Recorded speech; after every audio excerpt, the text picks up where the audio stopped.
Buckle up, boys. Time to go to work.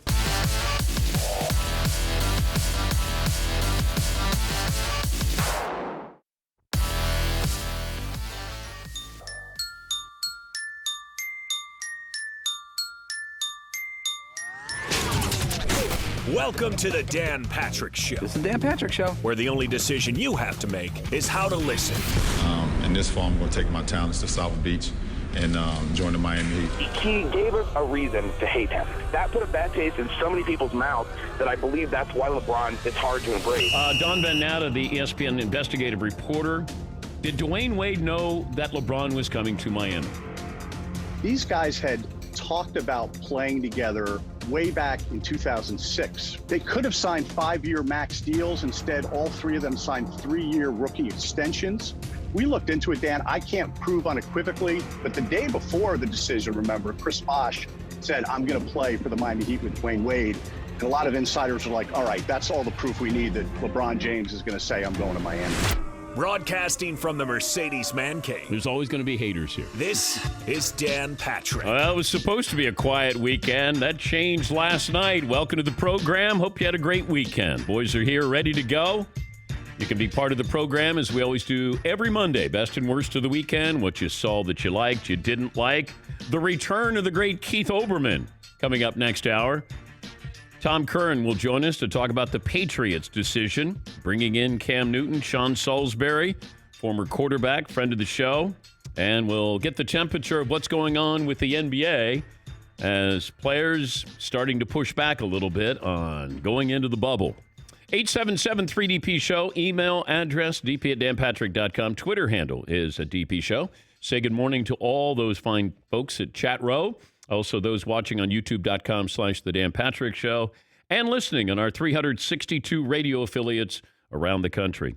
Patriots have an ability to, surprise you a little bit. Just when you thought things were going to be a little bit quiet, maybe they had decided that Jarrett Stidham was their guy. They moved on from Tom Brady, and then all of a sudden they go, let's bring in Cam Newton here. Now, it's not surprising that Cam is being brought in. I think a lot of people thought that seemed like a good fit. The question was Cam going to go in for basically the minimum with some incentives? Was there any leverage that he had? Any other teams interested in him? And the Patriots, if we were going to believe them, true to their word that they were all in on Jarrett Stidham, do you want to bring in Cam Newton, who wants to be a starter? You have sustained success for 2 decades. That's unprecedented in the salary cap era. And it's taken a number of factors there. You got a Hall of Fame coach. You had a Hall of Fame quarterback. But they've also managed the cap better than just about any other team. And you make tough decisions. They have cut good players. They have traded good players. They always want to get rid of somebody a year early than a year late. They do find bargains as well.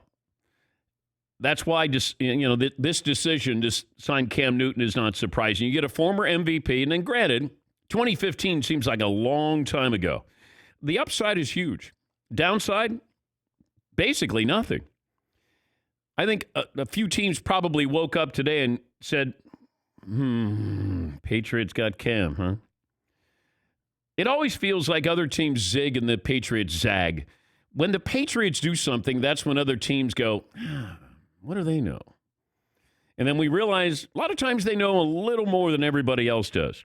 And the latest move should prove to be very interesting. If it works out, once again, we'll be heaping praise on the most impressive dynasty in modern sports. And even if it doesn't work out and Cam doesn't play, or let's say he plays, doesn't play well, or he plays 1 year and then he decides to leave, you get a 3rd-round compensatory pick. But if he plays well, you're not paying, $20 million for your quarterback. You got Stidham. You got to find out what you have in him. And maybe you do have a Jimmy Garoppolo type. Maybe he's a Matt Castle type. Maybe he's going to be a special quarterback.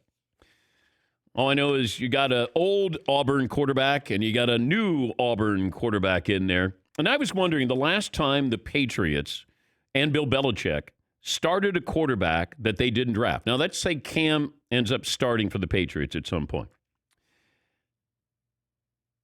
Brady started 324, Bledsoe 124, Matt Castle 15, Scott Zolak 4, Jacoby Brissett 2, Jimmy Garoppolo 2. Belichick has been with the Patriots for 361 games. That's regular season, postseason. He's never started a quarterback who was not drafted by the Patriots. That would stat of the day. Come on, let's get going. Anybody awake back there? Bop bop. This stat of the day. Wow. Stat of the day. Stat of the day. Here comes that what? Stat of the day. That was a big wind-up in the pitch, and I was waiting. Well, my computer's frozen, so sorry. You got any evidence? It's sitting right in front of me. Yeah, if you wanted to come look at it, you could see it. Paulie, do you want to see? It appeared that Seton was trying to do something a minute ago. Okay. And I can't see that well out of my left eye. You look like he was trying to do something. Yeah, okay. I'm trying to do something. Is the left eye your good eye or bad eye? My left eye is the dead eye. Oh, the dead eye. Yeah. Yes, McLovin. So what if Brian Hoyer wins the job in that quarterback room? He might have beaten out Stidham. You never know. Cam Shoulder. That's against the grain. That's an early against the grain. What if Cam Shoulder doesn't respond immediately? He has to take a couple weeks late. Hoyer could definitely beat out Stidham. That's not a huge. Okay, high. all right. Then he was an undrafted free agent by the Patriots. Does that count in this stat? Who cares? Anyway, move on. Yeah, I was actually giving it thought, and I'm going, you're right, who cares? And plus, I gave you the great stat, and I couldn't even get stat of the day music. So, stat of the day. Wonk, wonk. This program brought to you by LegalZoom. You need to make it legal, make it LegalZoom.com. They have a network of independent attorneys. They provide advice when you need it. And since LegalZoom is a law firm, you don't have to leave your home. Visit LegalZoom.com today for more information. McLovin, you got a poll question for me today. Okay, this is from Paulie. At the end of the season, Cam Newton will be 1, starting for the Patriots in the playoffs, 2, on the bench for the Patriots / injured, 3, not in the NFL, or 4, on another team, meaning they traded him in, say, August or September. Toughie. At the end of the season, Cam Newton will be starting on the bench / injured, not in the NFL, on another team.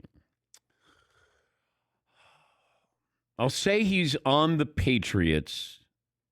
I'll say he is starting for the Patriots.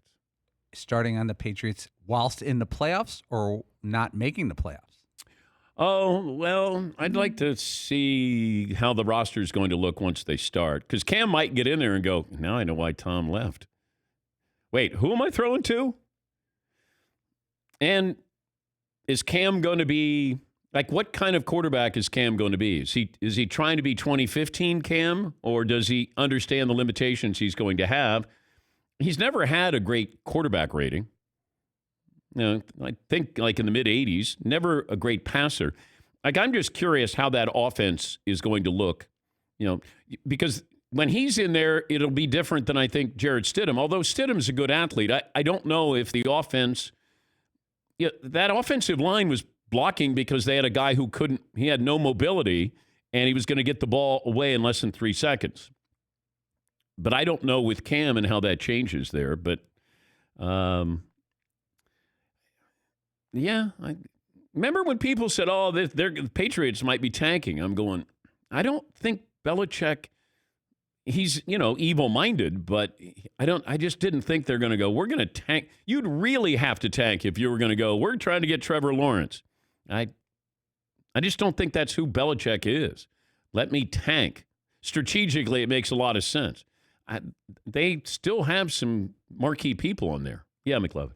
What if you argued the AFC East is better this year? Maybe the Bills, the Jets, and the Dolphins will give the Patriots a harder time, make it harder to make the playoffs. Well, I believe that, but it feels like, is Buffalo going to be a 10-win team or better this year? And you're not going to have a 13-win Patriot team. Are the Jets going to add 1 or 2 more wins? Miami was really good very competitive at the end of the year. I don't know what kind of team they're going to be. If Ryan Fitzpatrick is going to be their quarterback, they might be a 7-win team. 8-8 if all goes well. But if Tua plays, then it might be even more interesting there. But, the East feels like it's a little more competitive because Buffalo is good. And you just got Stephon Diggs as well. And Josh Allen, that maturation process, we're going to see if he takes that next step. That's what we're waiting for. When you get that quarterback, he's a rookie, and then you say, okay, you got to take that next step pretty soon. We're waiting for Sam Darnold. Josh Allen has shown signs of that. And then there are guys that once they get to that point where you're supposed to take the next step and then they don't take it, then we sort of move on from those teams. Like Derek Carr, it felt like he was taking the next step, and now we're not quite sure Derek Carr's future there. Kyler Murray, it appears as if he's taking that next step. I don't know what's going to happen with Sam Darnold, and does Tua start for them right away? So there's a lot of questions there, but I understand what the Patriots are doing. I'm not surprised. I would probably take a cautionary approach to this of how Cam is going to look and be used in that system, but it didn't cost you anything. So why is this I don't think this is a negative in any way with the Patriots. Yeah, Paul. I was wondering if the Patriots might go the complete opposite and do the old-style Auburn early Cam offense where you run and pass him, which made him an MVP candidate, and say, like, look, we have nothing invested in this guy financially. If he gets injured, we're going to move on and we're fine. But let's go with what he does great and see if we can win with that, because then you don't need great wide receivers. Yeah, but I just don't know how healthy he's going to be. He looks good when he's working out. This grainy footage, Zapruder film, but I don't know how healthy he's going to be and how reliable he's going to be. Because, foot and shoulder for a quarterback, a mobile quarterback, those are issues to be concerned about. If I told you in August Andrew Luck would retire, Antonio Brown would be out of football, Lamar Jackson was going to win the MVP, Phillip Rivers would go to the Colts, Teddy Bridgewater would join the Panthers, Joe Burrow would be the number 1 pick in the draft, Tom Brady would be a Buccaneer, Cam Newton would join the Patriots. That's why the best reality show on TV is the NFL. That is 10 months worth of storylines, headlines. And we left out probably 10 other things when you think about it. Oh, by the way, the Patriots got in trouble with the NFL.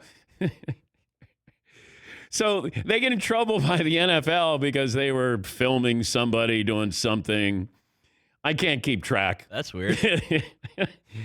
And it was, so then they signed Cam Newton. So that leaks an hour later about they got in trouble with the NFL. Hey, we signed Cam Newton. And oh, by the way, we got spanked for $1 million and they took away a draft pick. But don't look over here. Look at what we did. We got Cam Newton. I went, well done. Well, you're right, Seton. I'm gonna applaud with you. Well done. Well done. Yeah, Paul. It's like the Patriots. They sign Cam Newton, then Belichick and the guys go, let's go down to the closet of skeletons and see what we got down here. Let's let them out. Hold on, we did that already with the thing down in Florida. With the owner. What else do we got in? Oh, we got that thing with the Are we in trouble with anything else here? Open up the skeletons. Oh, don't let that one. That one's too big. Too big. How about we just let one out? Yeah, the filming, the advanced scout. Remember when he was in the Bengals game and we filmed the advanced scout? Because we're doing a documentary or behind the scenes on the advanced scout. Yeah, that'll do it. That's so good. But you walk in there, you probably walk into the catacombs there in New England, and you're looking, and like Belichick will be rubbing things off, the dust off there. Aaron Hernandez, there's got that. We got that issue. We got Spygate. Got Tom's doctor. We got his phone. Mr. Kraft's troubles. What do we got here? And then you got the librarian down there and go, hey, Deflator, what do you got for me? Imagine if they're like, hey, let's leak the thing about the tape. They're like, okay. And then they leak the Kraft tape instead. They're like, no, not that one. Come on, That's guys. the wrong tape. Damn it. That's not the tape I meant. We're better than that. No, we're not. Just leak the thing about the tape. Oh, okay. Got a librarian down there, Dewey Decimal System there with all the infractions that the Patriots are guilty of. Yes, McLevin. Why were they taping the 1-13 Bengals anyway? No. This was just they were doing something on the advanced scout or something like that. Misunderstanding. Yes. Did they really need to break a rule? Like, that should be their argument. Why would we need to break a rule to beat the Bengals or didn't have a win? That should be the violation that they're piling on the Bengals. That you didn't need to do that. Yeah, McLevin. I hate that they fired that guy immediately too. That felt wrong.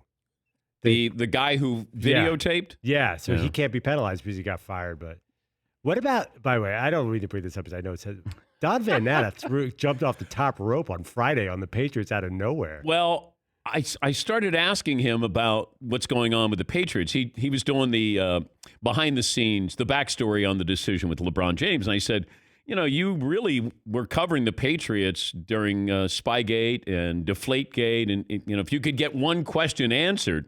And then he was like, I'd like to know how many tapes they destroyed with Spygate. It had nothing to do with Brady and Deflategate. He was saying, didn't he say they had like 30 tapes? 40 tapes that they destroyed, that the commissioner destroyed? I was like, whoa, wait a minute here. That's your backstory. I don't care about the decision. I'd like to know 30 or 40 tapes that were destroyed here. It is a good story, isn't it? I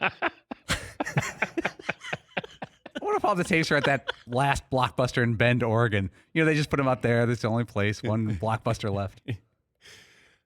Go in there and it says, Jets 2016. And that's all it says on there. It's looking for a rom-com. Yes, McLovin. It is the dumbest violation, by the way. Spying on the sideline on a game that's on TV that everybody can watch. And he doesn't see it. Why do they have a rule then? But it's so mild. And why did they do it? I don't know. Okay, that's what I want to know. Why did you do it if you can get all this information? You don't have to spy on anybody.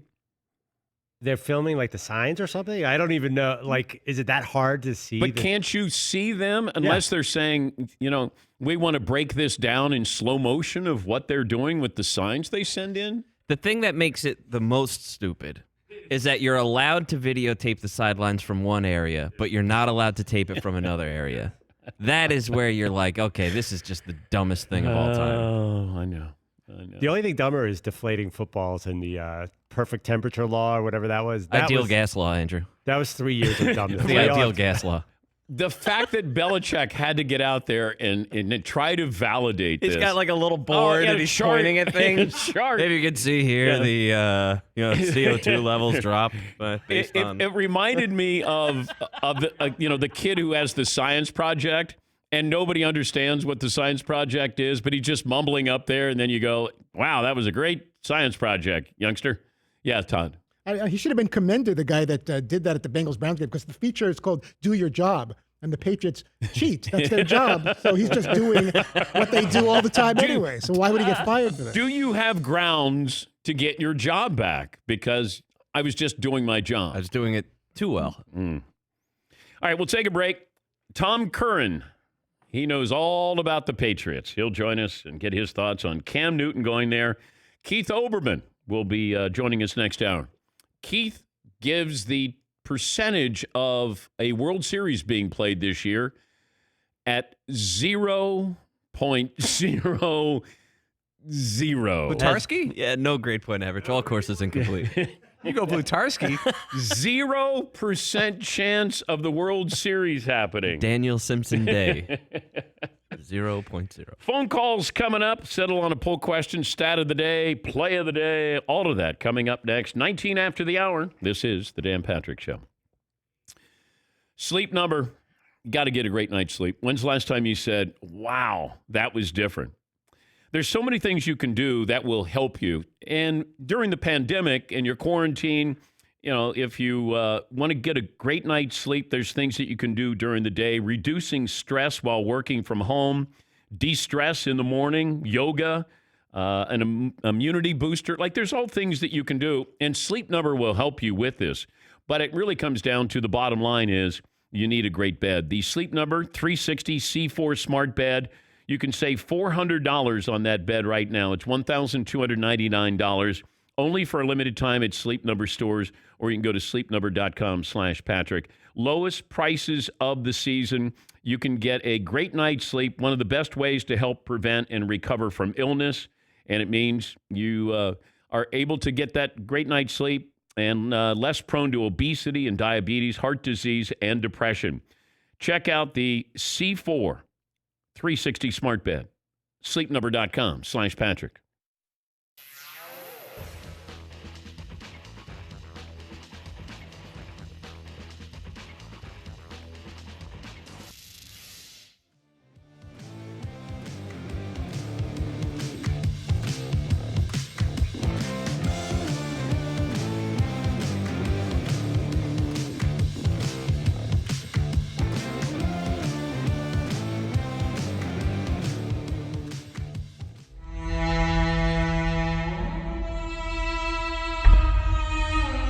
We're talking to Al Leiter, Major League Baseball Network analyst. He won 162 games in his career. Did you know that? Yeah. You did? Oh, you I did? knew that one. Well, Yeah. that one you know. Okay. You know how many wins. Your ERA? Somewhere in the threes. 3.80. You know your strikeouts? I do, because I was either 26 or 24 strikeouts short of 2,000.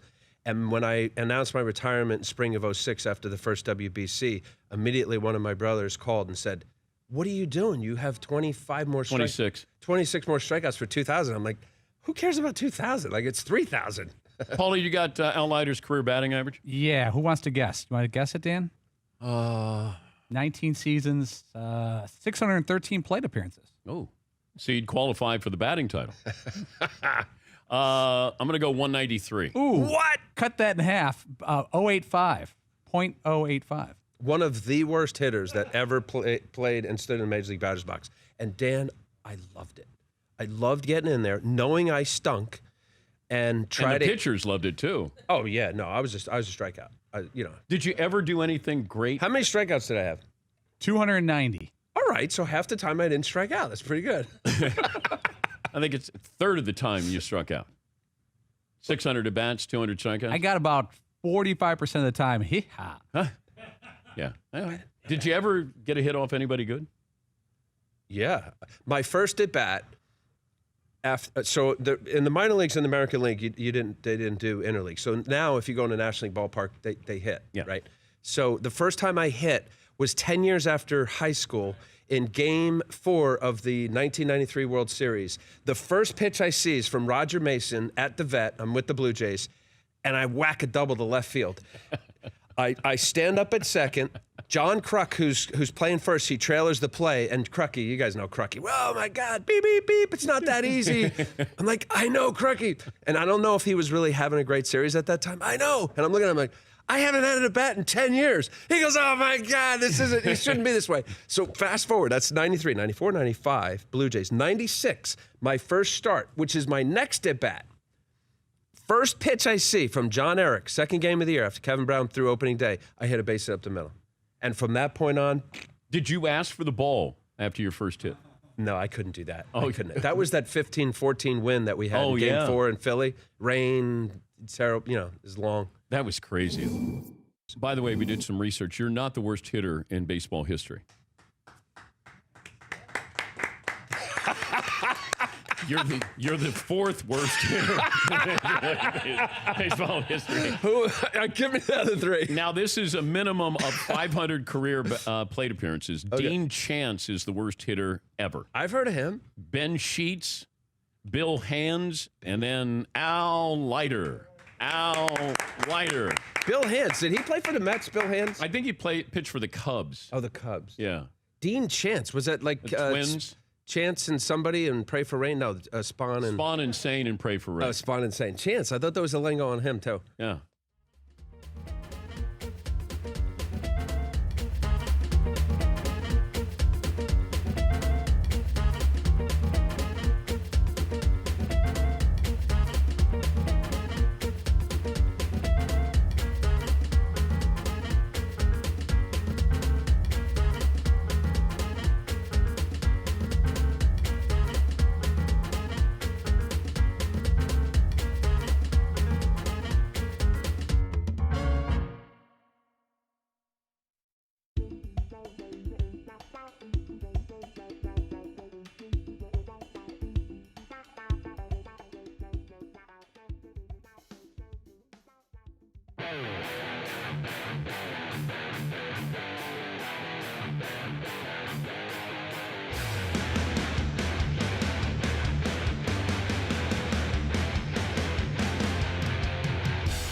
Baseball camps open up on Wednesday.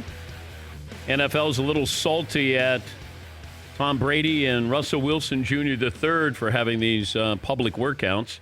Denny Hamlin wins at Pocono. Dustin Johnson wins the Travelers, is some of the headlines there. As we always do every Monday, best and worst of the weekend. We'll get to your phone calls coming up. Patriots are the gift that keeps on giving. They're always interesting. Tom E. Curran, the Patriots insider for NBC Sports Boston, joining us. When did you get word that Cam Newton was now a New England Patriot, Tom? Dan, right after I climbed off my jet ski, it's a 1997 Kawasaki, and I just was telling Fritzy I took it for a run because we had an indicator light on. I came in, and my boss says, "You going to write on Cam Newton?" I said, "No." So I'm on vacation, but yeah, it was a surprise because as much as guys like Mike Lombardi and folks like that said, keep an eye on Cam Newton, I had been told in April that I am safe to continue along the lines of this isn't going to happen. But I think the price dropped enough to where both sides said, what do we got to lose? Yeah, I don't think Cam had any leverage, but I was wondering how much they liked him maybe in April and how much they love him here at the end of June. I think they love him at $1.05 million with incentives. That, to me, has to be the absolute tumbler that needed to fall into place. They are so tight against the cap that there was no other way that they could pull this off, Dan. So if Cam Newton was seeking to be, and that number, 7.5 million, that he is able to hit if he hits his incentives is interesting because that's what Marcus Mariota will make with the LA Raiders this year, Las Vegas, wherever the hell they are. That's what he's going to make with the Raiders. So they had to get up to that level. With Cam, the question is he 15 Cam? Is he 18 Cam? Or is he the one who either sucked in 16 or was hurt in 17 and 18 and 19? But if I was going to look at Cam Newton this year, and I said he'll be starting for the Patriots in the playoffs, he'll be on the bench with the Patriots, he won't be in the NFL, or he'll be on another team, what would you pick? Boy, you love doing these things. You don't give me any preparation time. He'll be playing for the Patriots. I don't think the Patriots are going to the playoffs. But again, these are percentage-wise guesses. I would say that's the most likely scenario. Whether he's starting or not, it's going to be fascinating to watch this play out. Dan, one thing that's fascinating to me about this, though, is the timing. Nobody knows news cycles like the New England Patriots. The Patriots did not have control of the announcement of the penalty that was going to come out. They did have control of when they could leak out the signing of Cam Newton. Did they sign Newton because they loved him? Did they sign Newton because they always planned to? Did they sign Newton because they said, you know what? Let's do a little bit of wag the dog action here and get ahead of this so that they have to digest Cam Newton and not all the things I've done in the past? I'm right there with you because it's New England, and the timing of this with Cam Newton. Sunday night on June 28th. That offense has really, it felt like they've become more of a running team. And I don't know if Cam, like if you said, if Stidham's in there, the offense is this. If Cam is in there, the offense is this. How much of a seismic shift is that going to be? I don't think it'll be that seismic. I think that they're already planning to alter the offense to make it more dynamic, more mobile, to challenge on the edges of the defense at the end of the line of scrimmage more, put those outside linebackers, defensive ends in choose situations, make people suck up and have to defend the run. With Brady, you couldn't do those things. He could do a million things that nobody else can, Cam Newton, Jarrett Stidham, Brian Hoyer included. But I think the dynamic aspect of the offense is an important one that they've missed out on, been replaced by something pretty good, but they need to start getting toward that trend. And I think they're looking forward to it and are starting to alter their offense in this offseason to do it. By the way, back to the violation, the by the way violation, that's $1 million and a third-round draft pick.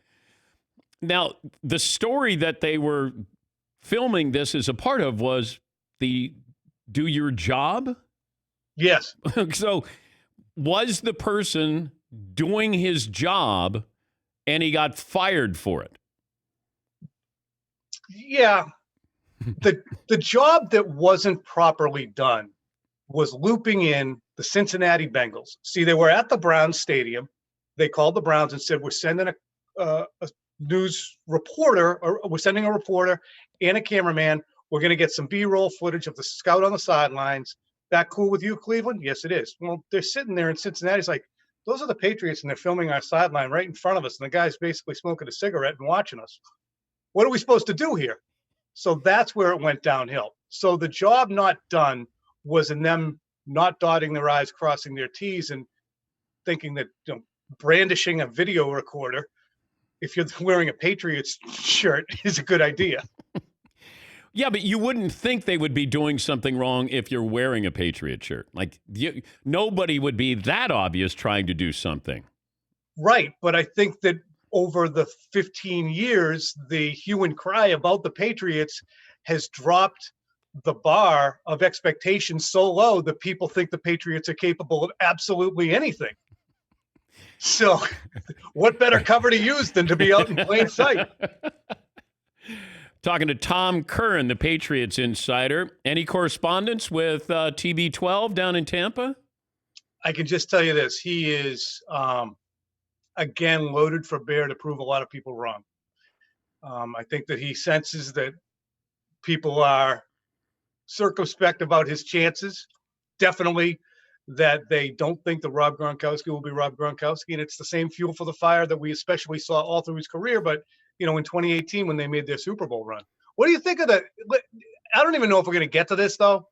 But you got to tell, what's your take on the workouts? I got no issue with it. Well, I want it's an optics thing. Yes, exactly. But I don't know if the NFL has a problem, then find the team or do something. Then let it be a team matter here of what they want to do state by state. But I don't know. It doesn't look good. Good. No, it doesn't. It doesn't. But that is the look. It doesn't look good. Yeah. And it wouldn't look good if Alan Sills, the NFL's medical director, who's a neurologist and does a great job in that arena, doesn't say something about, we'd rather not see you do that. Same thing with the NFLPA. If they don't say anything at all and we have a pandemic sweeping the nation and triaging beds and ventilators, PPEs and everything else running out, well, then it doesn't look great. But when we really think of the practical aspects of it and what we know about this, and the guy's outside 30 yards from the people he's throwing the ball to, and we know all these things to be true, I just don't understand why we get our panties punched about it. If I said to Belichick and I got a true answer, would you rather have Cam Newton or Tom Brady? If he could get Tom Brady for $1.05 million? Well, no. You got to take Brady at his salary, and you get Cam at his salary. He'll take Cam. Look, it's that guy who loves a bargain. They are spending, Dan, between the four quarterbacks, Brian Lewerke, Jamar Smith, Stidham, and Hoyer, like $3.25 million. There are, and I counted up, 30 quarterbacks in the NFL who are making $3 million or more this year. So they are spending nothing on that position. And that's a great spot for Bill to be in. It's especially a great spot when they head into 2021 if the salary cap number drops down because the Patriots don't have a Pat Mahomes or a Dak Prescott, et cetera, to pay. What's it like, though, when you get a text back? When you're in love and then you're waiting for that person to send you a text back and then Brady sends you a text back and then do you giggle or something? Or do you... Hey! You get excited. He sent it back. Yeah. Do you do like emojis? Because I'm big on emojis. Less words to write. I never thought of myself as an exclamation point guy, but I'm a bigger exclamation point guy because a period just doesn't look enthusiastic enough these days. Yeah. Thanks. You can't just say thanks. Yeah. Like Fritzy knows that. You can't just say, and my wife, we have this conversation all the time. I'll tell her I'm doing something and she'll send back TKS. Like, what are you so pissed about? Nothing. I just said thanks. She picked the wrong guy. Yeah. Oversensitive Tom. Hey, it's great to talk to you. Enjoy your vacation. Enjoy your vacation. Happy Independence Day to you and the fellas. Thank you. That's Tom E. Curran. E is for effort. He's an effort guy. He's the Patriots insider for NBC Sports Boston.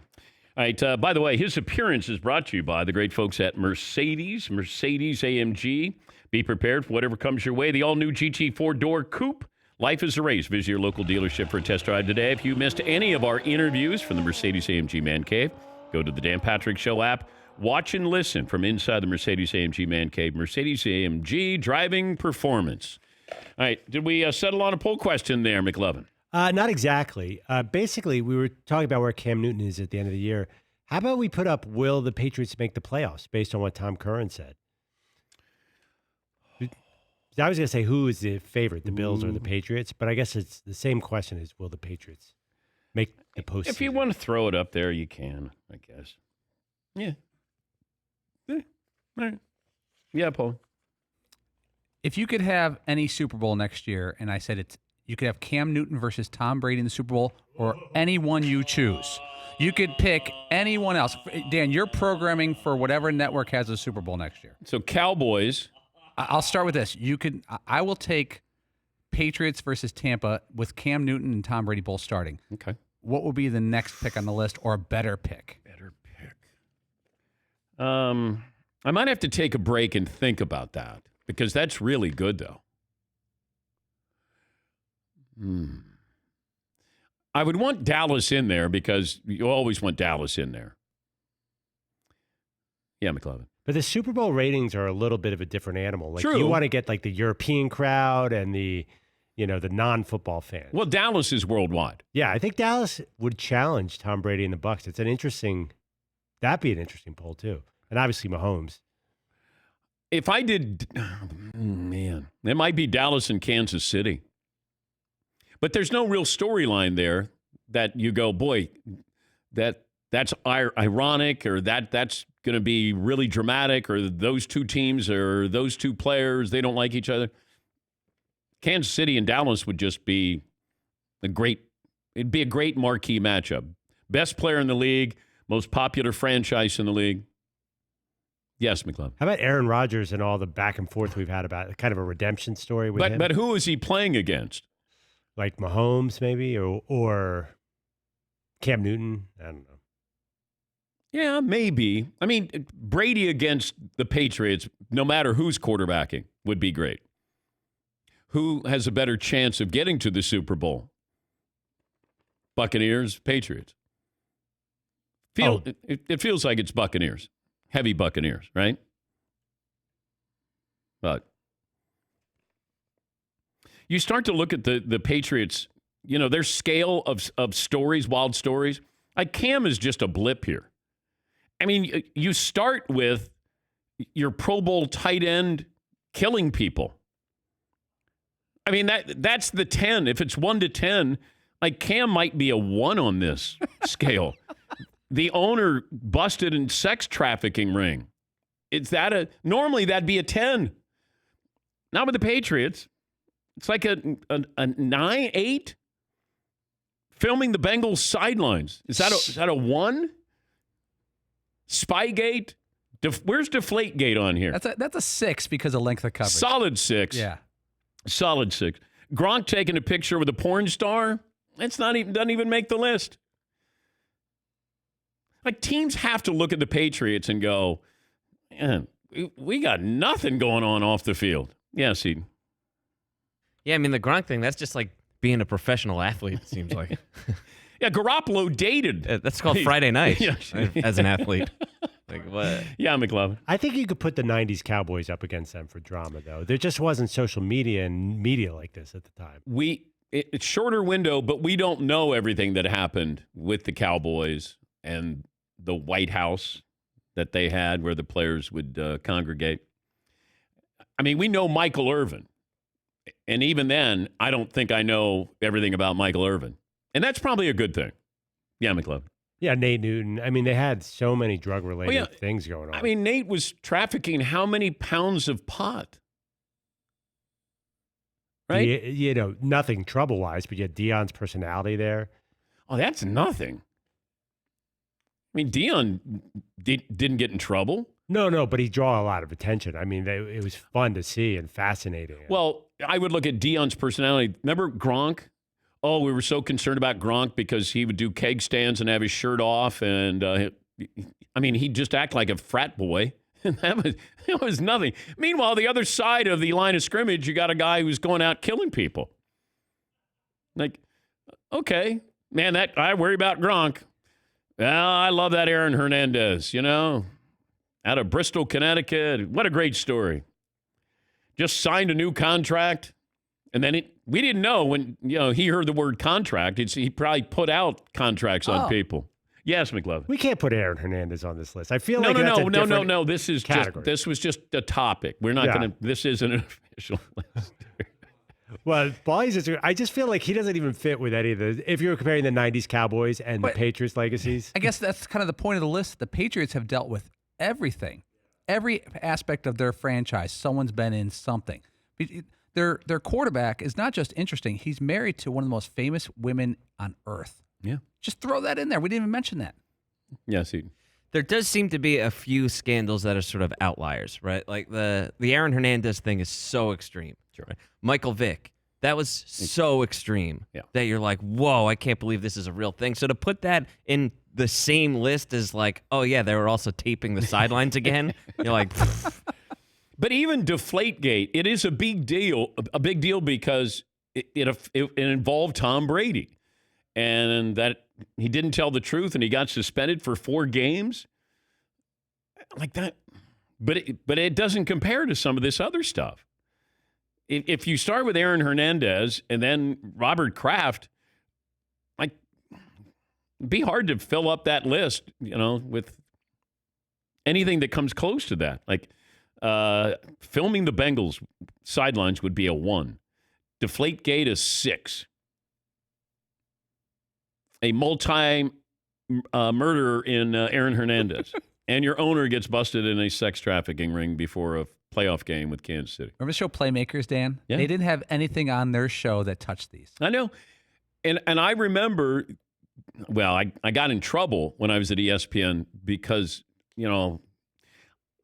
we pulled the plug on Playmakers at ESPN. The NFL said, you got to pull the plug on this. And I remember criticizing ESPN saying, this is all fictional, right? And you're thinking, these storylines, nobody can come close to these storylines. Imagine if you did Playmakers now and you had these storylines because they're real. Back then, it was fictional. All right, we'll take a break. We got our play of the day. Let's see, what else do we have? We'll settle on a poll question. Keith Olbermann will join us coming up next hour. And more of your phone calls, best and worst of the weekend. We're back after this in the Dan Patrick Show.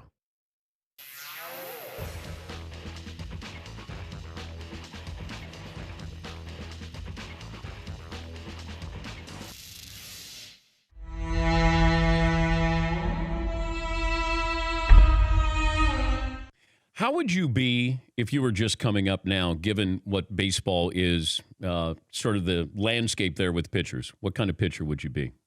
Well, that's really hard to say. I think you grow up learning how to pitch one way, and as you get older and pitching starts to change a little bit. I think, I was taught to throw strikes and get hitters out in the strike zone, and now the pitching is it's kind of turned the other way where they try to get hitters out of the strike zone. So I think, I don't know if I would adapt it to that or not. I'd like to think I could, but who knows what would have happened. But you came up as a pretty hard thrower. I don't know what your fastball topped out at, but, if you're throwing 95 or 96 and then something changed and you became a different style of pitcher. Yeah, I think, I threw hard enough when I was, younger. And, you learn that, it's not so much velocity, it's location and the ability to change speeds. And I think, I had a better chance to win if I pitched to locations, to hitters' weaknesses, as opposed to just wear back and let it fly. And you wanted to get the hitter. The hitter was going to get himself out. Like you didn't. I mean, that's how you won 18 Gold Gloves, because you expected them to put the bat on the ball. Was that the strategy? Well, it just was the way it was. It wasn't necessarily the strategy. I didn't really have swing and miss stuff. So I had to rely really trying to keep the ball in front of the outfielders. I wasn't really worried about giving up singles and stuff, but I did what I could to try to keep the ball in front of the outfielders and, not walk anybody and make them get 3 singles to score. Also, I look at these starters, and it feels like if you go 5, you did a great job. I mean, we have this quality start stat. Yeah. I mean, are we babying pitchers too much here? Well, the quality start, I'd love to see it be 7 innings and 3 or less runs. I mean, a 4.5 ERA is, it's about average, maybe slightly below average. You think you'd like to, have to do better in a 4.5 runs a game to be considered quality, Well, Dan, as you know, Paul's wearing the shirt today, Tampa Bay. We have a little bit of a history coming up with T-shirts when these types of signings happen. And, of course, Cam Newton should be no different. So these are just some of the ideas that we're workshopping. We've got 2 of them so far. These are mock-ups. Yes. Oh. Cam chowder. Yeah. Serve fresh every Sunday. Like it. New England's #1. Get a bowl of cam chowder. Yeah, get a bowl of Cam chowder. I love the look. So sticking That's with that really theme. cool. This one we might run into some copyright issues. Newton's, right? Yeah, we Cam can't do that chowder. one. You don't think? No. Why not? It's just... Oh, I know the people at Campbell's. They're great. I don't really know them, but I mean, last time the lawsuit worked out so well for us, I figured let's just go dive headfirst right into it. Somebody might not be as benevolent as Tom's law firm, where they just sent a polite cease and desist. Homage to an iconic what if they go brand. right I to mean, the did they lawsuit? sue Andy Warhol? right. I don't know. This is our Warhol era. We've hit our Era. Heather Gray. What if they wanted to sponsor the show? They could be we could use a Well, soup if they sponsor. sponsor the We show. currently don't have a soup sponsor. We haven't had a soup And I sponsor love in New years. England clam chowder. I mean cam chowder. Cam chowder. Can I see the other one again? Yes. I don't know where. Yes, it is, Weeks. though.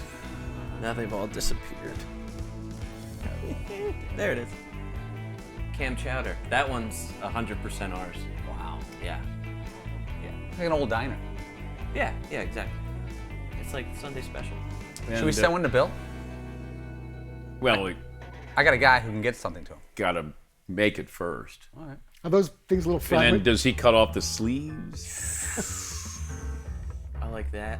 What's How in the about we soup? get a hoodie? That's his color. Cam chowder hoodie. Should we sell them with the sleeves cut off? Ooh, You already. don't even get the option. He cuts them off Yeah. here. We'll have Jeremy, a t-shirt guy. He'd just cut them each order. Cuts the right Individually off. cut. Yeah. I thought we were doing another Cam Newton with New England. Or with The NE? NE. Oh, Cam Newton, NE. The New England. Okay. Yeah. You want to give that a shot? In the mix. Well, I think you know that somebody brought it up on the show, and if we don't acknowledge that, it might feel like we're not Oh, listening. really? Did said person follow up with the design? Don't Oh, have no. design just yet. But I'll take the bronze medal for ideas. The But he did NE. bring this up a long time ago. The Cam NE. Ooh. Attention. Okay. Are those little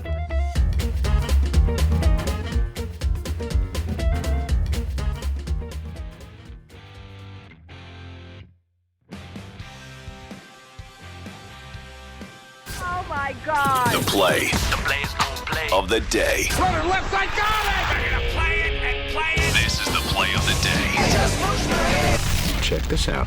Dustin Johnson takes his stance 16 feet to return to 2000 par, strokes it. Good pace towards the hole, racing towards the cup, and he walks it in. Fans in their houses in their backyard, he gives them a fist pump too. Dustin Johnson returns to 20 under. Yeah, he walks it in. Sirius XM PGA Tour, Dustin Johnson, first win since February last year when he won in Mexico. Play of the day brought to you by Traeger Grills.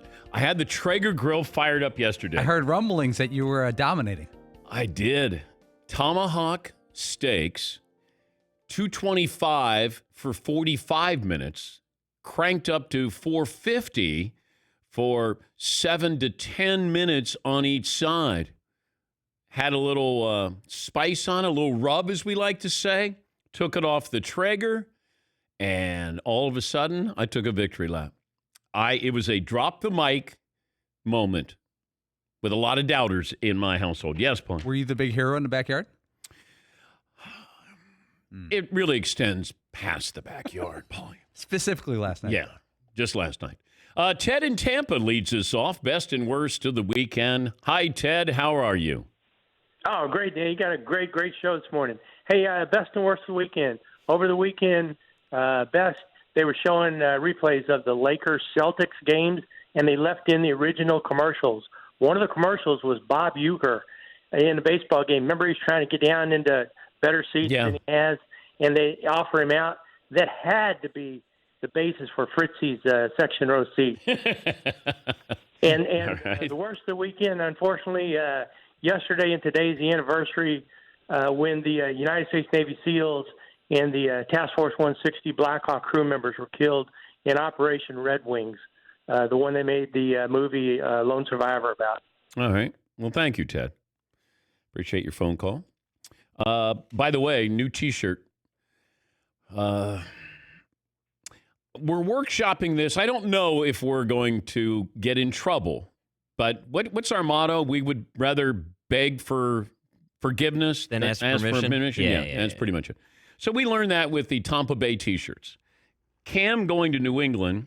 We've already come up with Cam Chowder Gold T-shirts. Gold. Yeah, and the reason why there's a little bit of sensitivity is we have some Campbell's soup cans. Kind of like Andy Warhol. I mean, he painted the Campbell soup cans. I don't know if he got sued. I mean, we're both artists here. I like that we're entering our Warhol phase. I really like that. Sort of like a different period of our artwork. Well, I got out of Van Gogh. Now I'm into Warhol here. Because I was told to Van Gogh and stick it where the sun don't shine by Tom Brady's lawyers. Okay, cease and desist. Cam doesn't seem litigious. Cam Chowder, that's gold. Cam Chowder, I think, is going to work. I think that's going to be a big seller there. All right, so we got to get that in production here. Cam Chowder.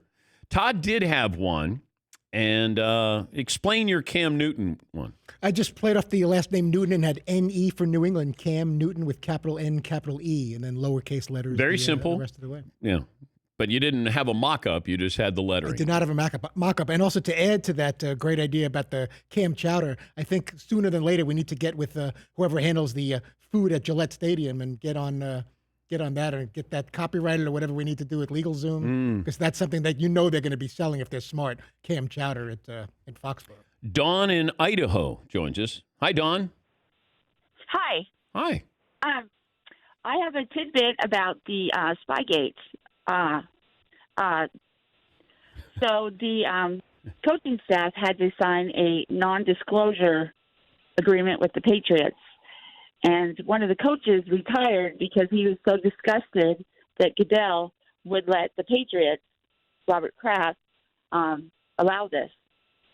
So, and then if you watch the Saban and Belichick little documentary, you have to wonder how they knew how to practice the last play of the Super Bowl how would they know that unless they actually maybe videotape the Seahawks practicing it as maybe a last, effort to win.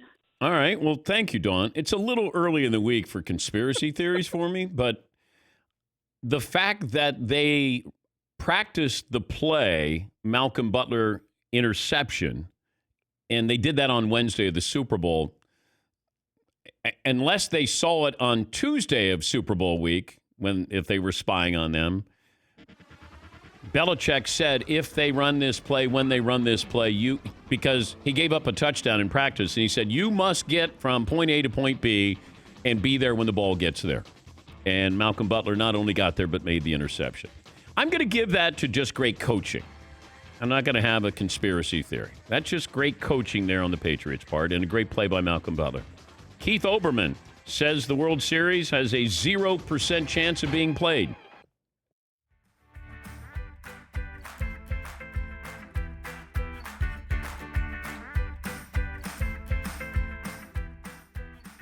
So Saturday night, I'm doing nothing. I mean, nothing. And I was kind of tired. I was like, all right, I'm going to call it. I was looking around for some live sports, but it's Saturday night. And I stumbled upon UFC. I don't watch a lot of UFC, but watch a little. It was Dustin Poirier versus Dan Hooker. I've never heard of either of these guys. Again, I'm a novice. I've never seen a fight this great. It went 5 rounds. It was unbelievable. Here's just a little touch of it. Watch the knee. Watch the clinch here. Oh, wow. Huge elbow as part of that exchange. Look at this. Here comes the knee soon. Oh, wow. Trading. Wow. I mean, see if they stay in the pocket here. If they separate. It looked like he was too far away from the knee. So inside. Blood everywhere. People going down. People getting hit. Very little defense. It was fantastic. It was, remember like Gotti Ward back in the day where it just seemed like a brawl the whole way? I'm so spoiled though, because I haven't watched a lot of UFC this year. Fantastic. What happens after the next bout? Oh, with the blood? I don't know, because this was the final, this is the main event. Isn't it typically still there, as I remember? It is, yeah. But now with the new part of the game. How do you scrub that blood up? Yeah, no, I know. I do. Does UFC have a deal with Swiffer? That would be a good partner, right? I don't think Swiffer would get mad up. Swiffer blood. Swiffer for teeth. I would think you would just have to peel it back. Like a NASCAR window? Yeah, and then you have to put a new one on. That's a good idea. I don't know. Call me crazy, but you got blood all over the place, and then you have another fight going there. Did anyone else see this fight? No. It's so good, I'm not going to tell you who won, and I advise you to go back and watch the whole thing if you can. Poirier, which I think I'm pronouncing correct, versus Hooker. Hooker, you got right. Yes.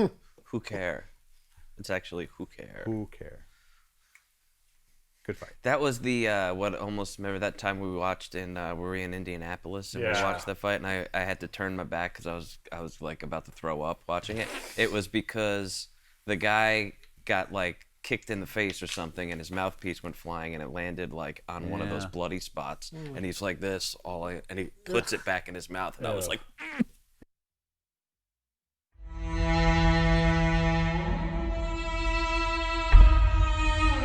All right, the ideal guest that you want on your show, your golf show, is who? Jack. I'd love to get Jack Nicklaus on there and just talk golf and talk life for a second. Okay, but you played at Tiger's wedding. Is there any chance? I know I'm going to get Tiger on. Oh, you do? Yeah, he's my boy. Of course he's going to come on for me. Absolutely. I'm going to get Tiger on. Could you beat Tiger right now in golf? With the way no. Actually, I probably could. I'm like 1 under right now, standing on number 8. If he lets me play from the up tees, I might beat him. What was that like though? When you how many songs did you perform at Tiger's wedding? Oh, it was a show. We played a show. Oh, you did a whole show. We did. It was Hootie. We did a show, man. Yeah. How nervous? Yeah. Nervous? I wasn't nervous at all. I was too drunk to be nervous. Did he play? Did he come on stage? Yes, he did. He's an awful singer, and I'll tell him that to his face. He's an awful singer, but he came on and tried to do some stuff. It was funny. It was funny. Will you play his next wedding? He keeps telling me he hates country music, so probably won't have me. But his story is a country music song now. Oh, that's for sure. That's for his. Yeah, it's definitely a country music song. But I don't think I'll be there, but I don't think he'll ask me to play.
Buckle up, boys. Time to go to work.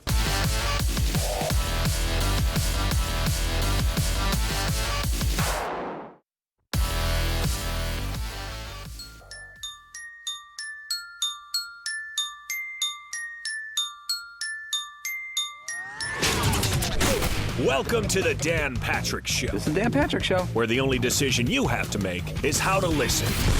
In this fall, I'm going to take my talents to South Beach and join the Miami Heat. He gave us a reason to hate him. That put a bad taste in so many people's mouths that I believe that's why LeBron is hard to embrace. Don Van Natta, the ESPN investigative reporter. Did Dwayne Wade know that LeBron was coming to Miami?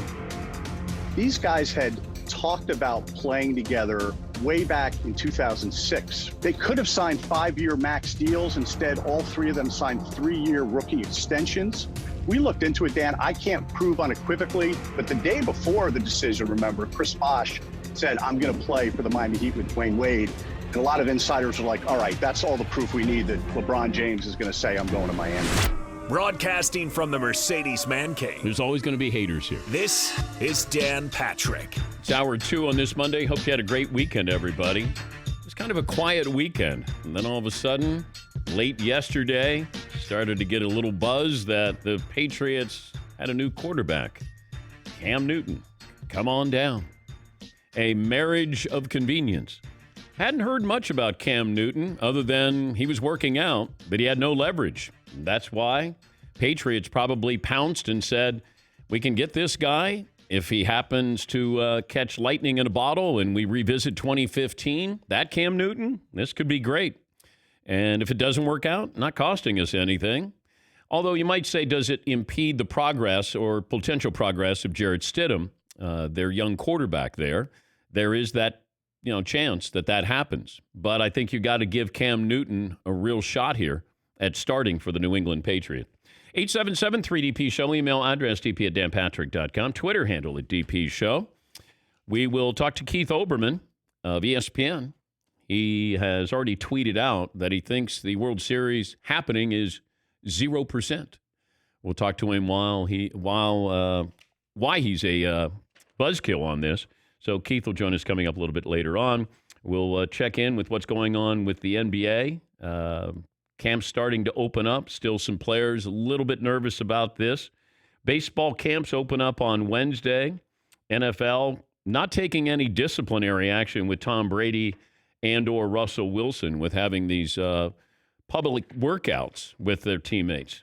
I don't know if the NFL is going to do that, but they're getting criticized here. And also the Players Association is saying, we got to protect our players in putting them in these positions. If you're going to have workouts, and what kind of safety guidelines do you have in place?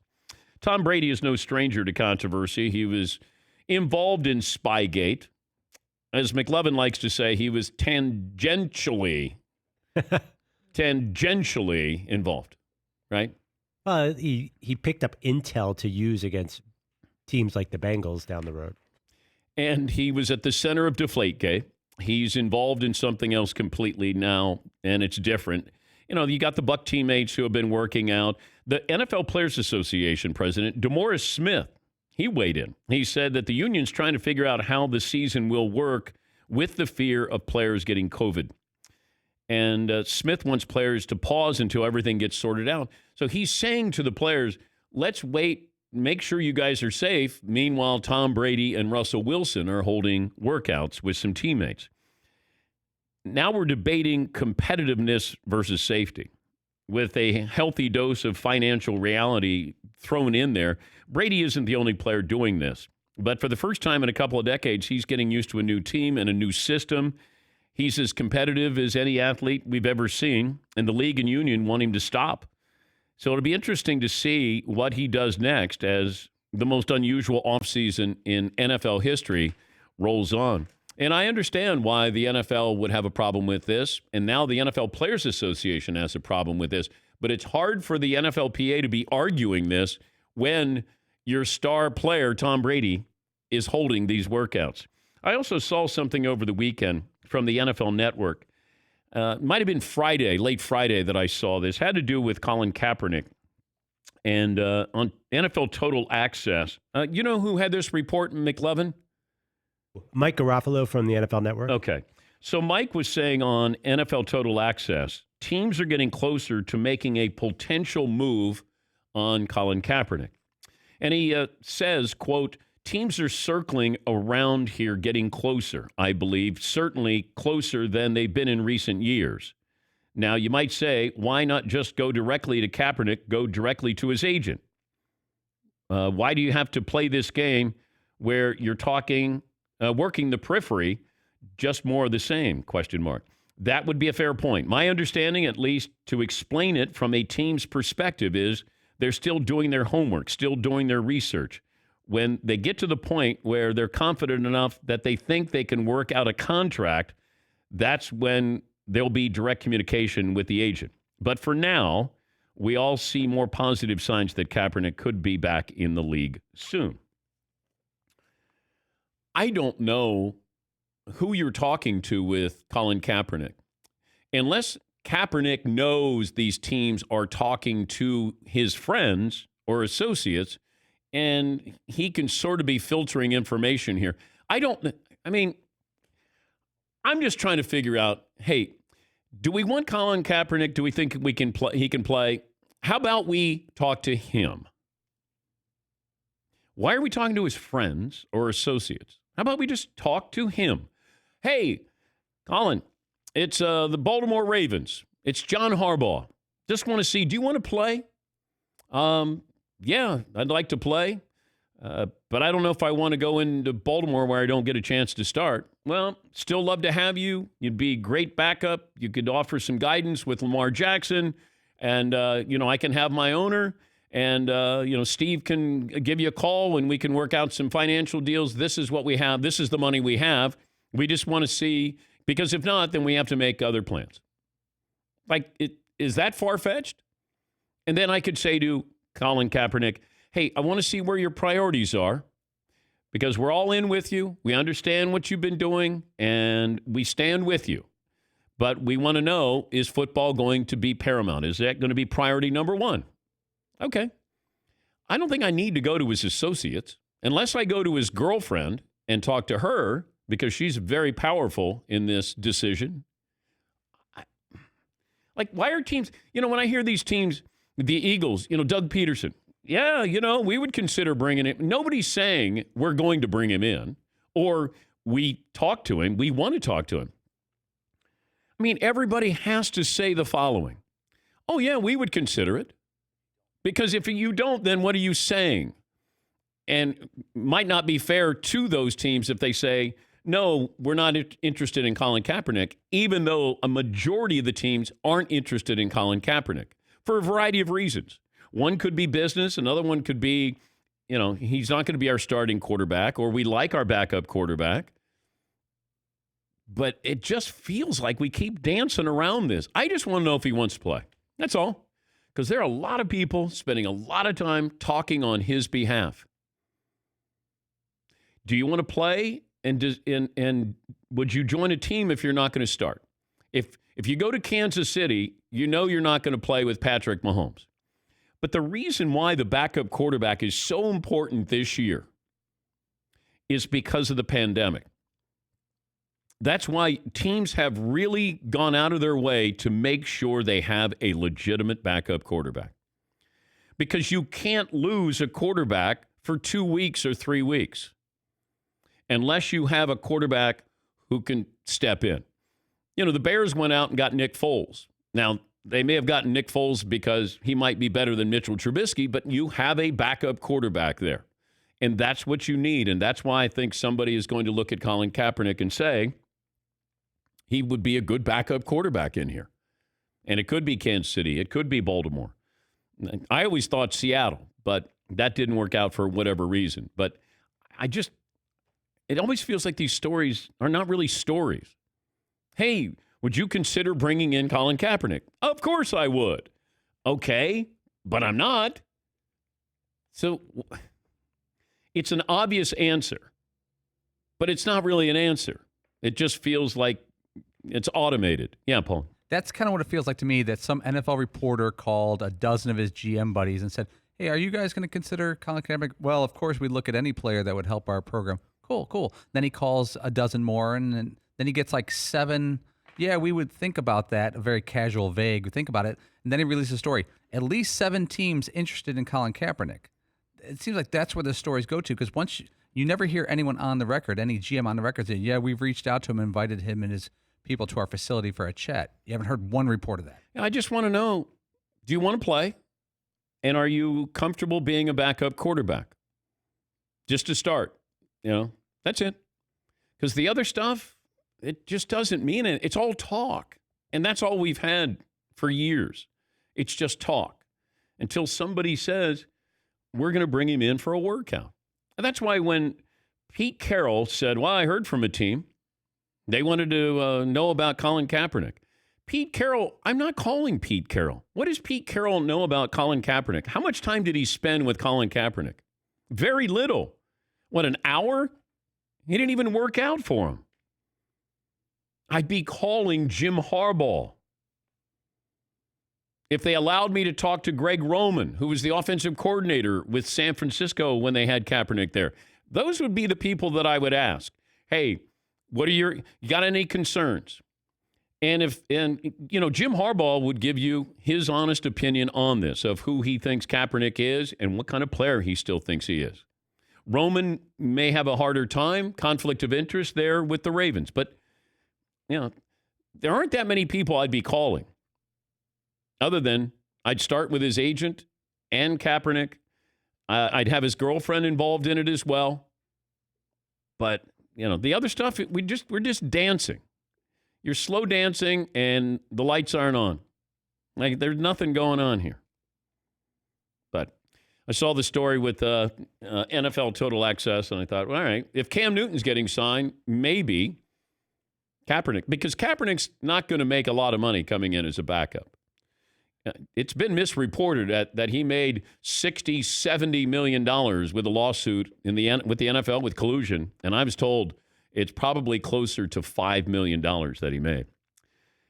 Cam Newton's salary, there's incentives in there, so he's got a chance to make $7.5 million. A.J. McCarron makes $2 million. Case Keenum, $1.5 million.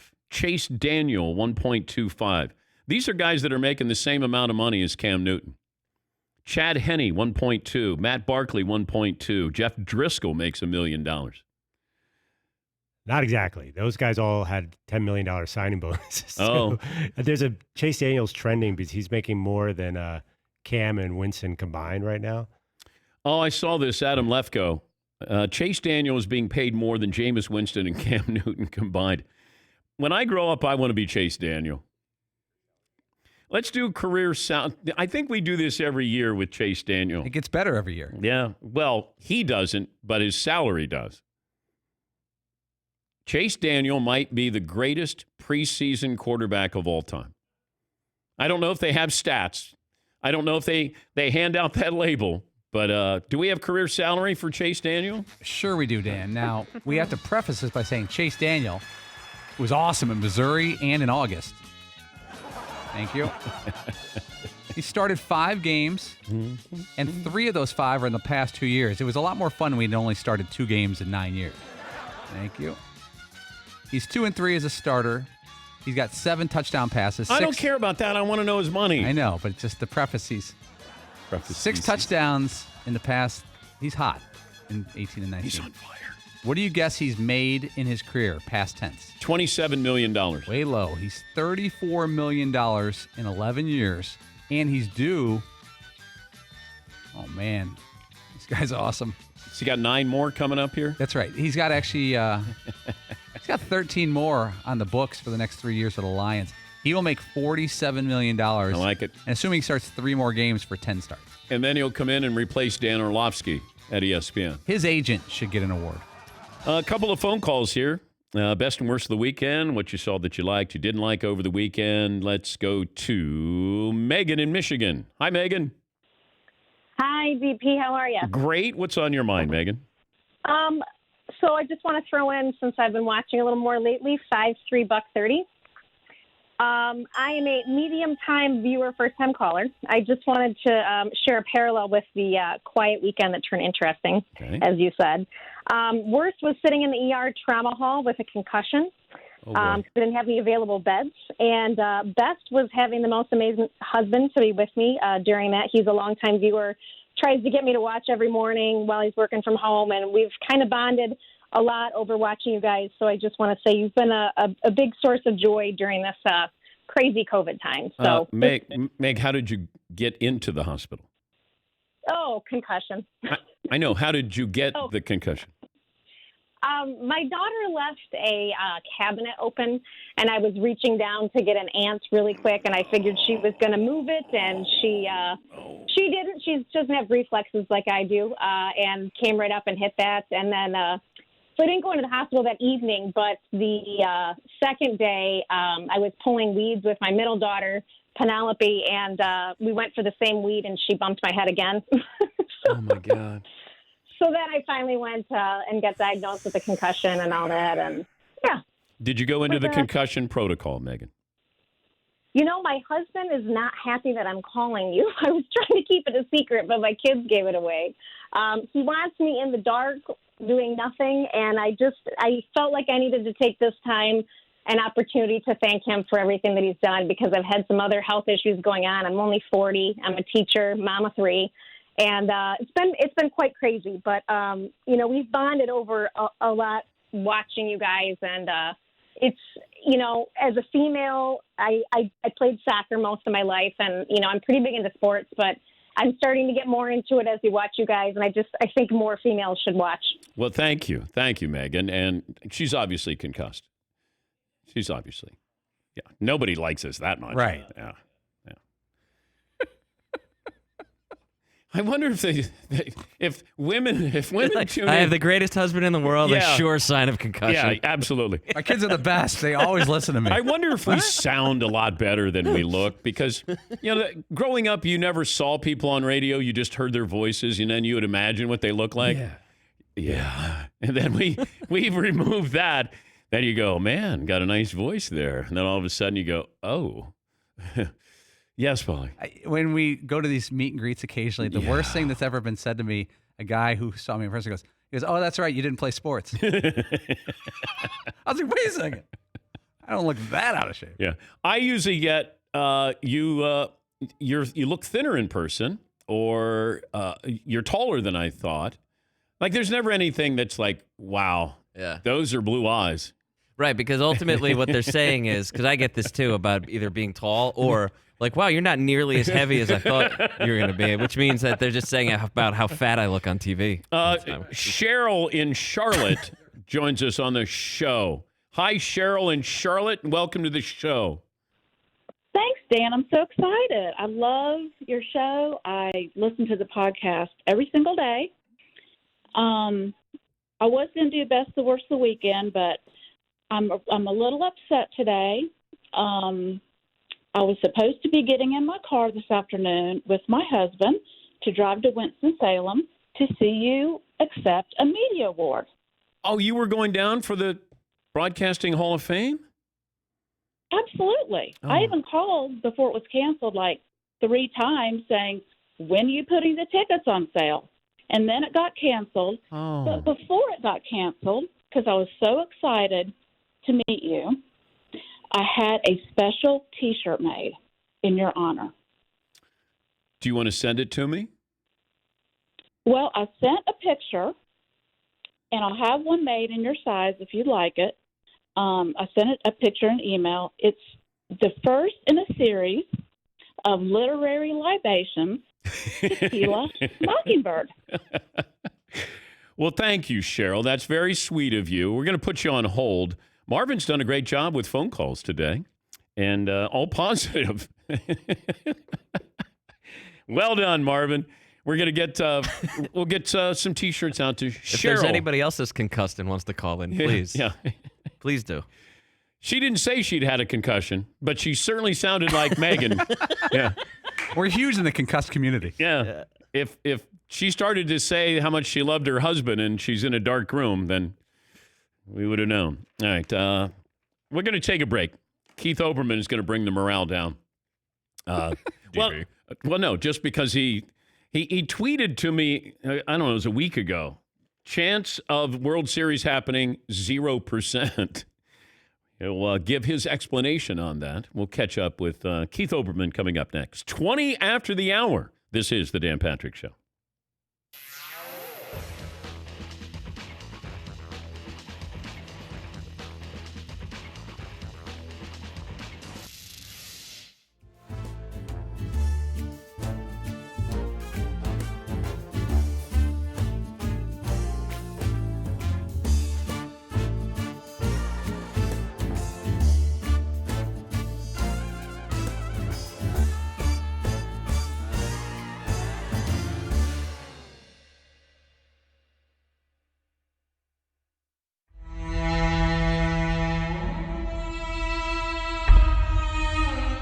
What would you do if the president sits down next to you at a basketball game? Let's say you're there at Duke and you're courtside and you're just Jimmy Lipper and you got these tickets and maybe these are your season tickets and it looked like the guy next to President Obama was just a regular guy to his left. But imagine if the president sits down. Do you say something or do you wait for him to say something? We were wondering that last night. Like, what is protocol? What is decorum? Because I would just acknowledge with a, hi, Mr. President. A cool head nod? Yeah, and that would be it. I would just start there, and then I would want to see if he says something. Because you're going to find out right away he either wants to talk or he doesn't. Yeah, Fritzy. I'd probably wait like a minute or two just to see if there's any kind of interaction or acknowledgement of any kind. And then I would probably extend my hand and say, how are you, Mr. President? It's great to meet you, and hope that he would just shake my hand and just kind of get that awkwardness over with. I can't imagine sitting next to the president or any president and just like look forward and not acknowledge or try to say hi or shake his hand the entire game. Yeah, Paulie. Can you imagine President Obama being stuck next to Fritzy for 2.5 hours? God. So on Air Force One, do you have your own commode? What did you do there? Is it your own presidential commode? Yeah. What's the mileage on that plane? I would have a lot of questions, but he would probably change his seat very quickly. How long did it take you to fly in? How long did it take you to get from the airport? Did you fly private? Yeah, Paul. I think I would be not intimidated, but I would think to myself, boy, I sure would like to talk to President Obama or any current or former president. And I think I would shut my mouth and look forward, and I would never be actually thinking about the game. I'd be thinking about him next to me. And I would hope that he engaged me at some point, like, oh, did you see that dunk? And then I could have a 2-second conversation. I would be so worried that I would ruin his night by having a conversation with him that I would probably say nothing. Well, I would be in a little bit more of an advantageous position. You're a guy he would recognize. So let's say you're a civilian. Because I might say to him, are we going to talk all night here? I mean, can I just watch the game? You got White Sox bullpen he's going to ask you about? Yeah, stuff? like, President, all right? One more question, and then that's it. And then let's watch the game, okay? Hey, while you're up, can you get me a beer? Be weird, too, because you like to talk trash. Like when you'd be like, yeah, I'm like the Bobby Knight of this or whatever. You're like, yeah, I'm like the John Boehner right now of, trying to get in his head. No. Yeah, that's right. Yeah, I'm like John Boehner. Veto this. Yeah. Remember I asked Billis yesterday, could you take Obama playing basketball? Yeah, of course I Newt Gingrich right now, punk. Okay, but how would it work? I'm fascinated by presidential etiquette. If President Obama last night said, I got to go to the bathroom, it's 8 minutes left in the second half. How many people are walking with him? The people in the bathroom, do they have to exit the bathroom? Do they clear the bathroom? Or does he have to hold it? Because going to the bathroom is a process. No, he's got probably a special place where he can go. Wait, they installed one at Cameron Indoor for him? I'm sure they have private bathrooms there. Not everything's public there. But how do you get I don't to think the... Coach K goes to the public one. Sure, so he uses he's the at the Coach K urinal commode? Yeah, I would imagine. So he gets his own Oval Office to press there? That's pretty nice. Nice. Dan, I'll be right back. I got to take a whiz. Do what? But if he's hungry, does he call the Secret Service? Because the Secret Service job isn't to get snacks. Does he have a guy? The Secret Service job is to do whatever the president needs. I don't know if that's true. I think their job is not to, get him popcorn and a beer. Is there a guy? Yes, because if you don't get it, he has to get it, and then everybody has to go with him to get it. But you can't leave the president and say, hey, I'm going to go get some snacks. Yeah, leave the president unattended? No, there's 6 guys. Oh, okay. Like when President Clinton and Hillary came to the play in New York, there were 6 guys there. They didn't, during intermission, they didn't get up. Why don't you go get me a bratwurst, buddy? To go get snacks. But Chelsea Clinton, she did. She walked up. I guess there was security around her.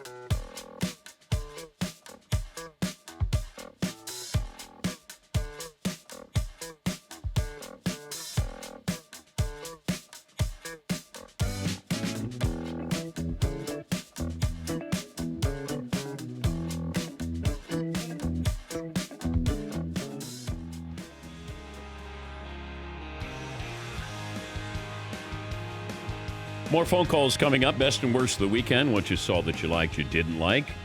McLevin, update the poll results. This is interesting. Which Super Bowl would you rather see? The Bucks Patriots or Chiefs Cowboys? 60% say Chiefs Cowboys. All right. Yeah, we're just curious if somehow the Patriots and Buccaneers would meet in the Super Bowl. Yeah, Cam against Tom Brady. He is ESPN SportsCenter's senior anchor. He's Keith Olbermann joining us from New York City. Beautiful skyline there, KO. Good to talk to you.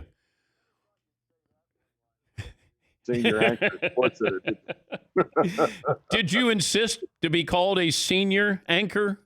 No, as you know from your own experience, simple explanation was I just started calling myself that. I'll wait till I get 87 memos in probably about 6 months saying, don't call yourself that. And I said, it's not in a row. I'm not trying to claim I've been there consistently since 1989, just sort of intermittently. I didn't know if it had to do with age, that you're a senior, and that's why you're a senior anchor. It's probably that as well. I hadn't gone through the math on that. And my competitor for this role and the person who has it in terms of continuous service is Linda Cohn, and a gentleman does not ask a lady her age. So I would say no. I'm more senior than Linda. There's no doubt about that. Well, we never got, I don't think, in trouble calling ourselves the Big Show by management, right? We just had a couple other shows, the earlier SportsCenter, that had a problem with us calling ourselves the Big Show. But I don't think management was upset, were they?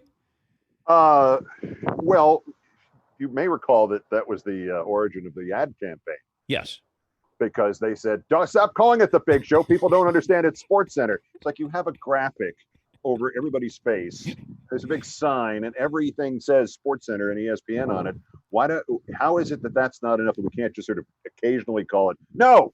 So that's then the result was, okay, this is SportsCenter, and the next thing we knew, they've been running the same damn commercials for 35 years. So, well, not quite that long, but you know what I mean. But we got called in. That was the infamous meeting that we got called in upstairs. The infamous meeting. Okay, that but that was the one where they were rattling the saber there. That was the most memorable one. But that's where they insisted we stop calling ourselves the Big Show. And Keith said, we don't know how many people are watching. We're kind of making fun of ourselves, calling ourselves the Big Show. We're not. And then everybody took us seriously. Like, you guys really think you're the Big Show? We go, no. No, the alternate was the Long Show. Because if you recall, when we started using that phrase, they had just expanded every night's 11 o'clock show or 11:30 show to an hour. And my point in just starting, having come from the world directly of local news for the preceding 7 or 8 years, I was used to, occasionally I'd do an hour, half an hour of post game on a World Series on a local station in LA, something like that. But an hour of highlights and everything changing at the last second, as you know. And maybe the 15th or 16th commercial break we ever threw to, I turned to you and said, Dan, this is a big show. And you, yes, it is. And I said, I feel like I'm going to call it that at some point. Don't swear. So, yeah. And then in this meeting, we get yelled at because you must call, this is SportsCenter. And then Keith is SportsCenter. Yeah. And so Keith said, all right, bleep them. We're going to say, this is Sports Center. And that night, I remember we finished the first 15 minutes, the A block, and we went to break. Coming up on the show, blah, blah, blah, blah, blah, blah, blah, blah, blah. This is Sports Center. And I go, okay, here we go. Or variations of this is Sports Center or this is Sports Center. And the rest is history, because when they came time to do an advertising campaign for it, the guys, Hank Perlman and the guys from Wyden and Kennedy said, you know what, we really should call it This is Sports Center. And I was like, yes. And I have, as you, I have received, $0 for any of that. But remember the Christmas gift, we got the cassette of the commercials. Well, that's much later. I was thinking of the year we got the Ripken game. You remember that? Oh. We got the Christmas gift for the entire company was a VHS of my classmate Chris Berman calling the Ripken game. And I love Chris, and I've known him since 1971. But this is the first VHS cassette I ever had that unwrapped itself and jumped into your VHS and hit play, and was already. And you hit mute, and it came out and unmuted, and you heard it. All right. Let me get to your field of expertise, which is. Yeah, boy, I wish this were happier conversation here, but I don't. Okay, when did you come to the conclusion that there is 0% chance of the World Series being played this year? Well, I was still holding out hope in March, but really since then it's been a slide downhill, and it's an accelerating slide downhill. This is just this morning's headlines, okay? The top 7 states in terms of COVID spike in this country: California, Texas, Florida, Pennsylvania, Arizona, Georgia, and Michigan. That's 14 of the 30 teams play in the places where the disease is the worst at the moment. And this is by all metrics. This isn't just, we've got more tests, therefore we have more positives. This is hospitalizations. This is people who are really sick. This is people who are asymptomatic.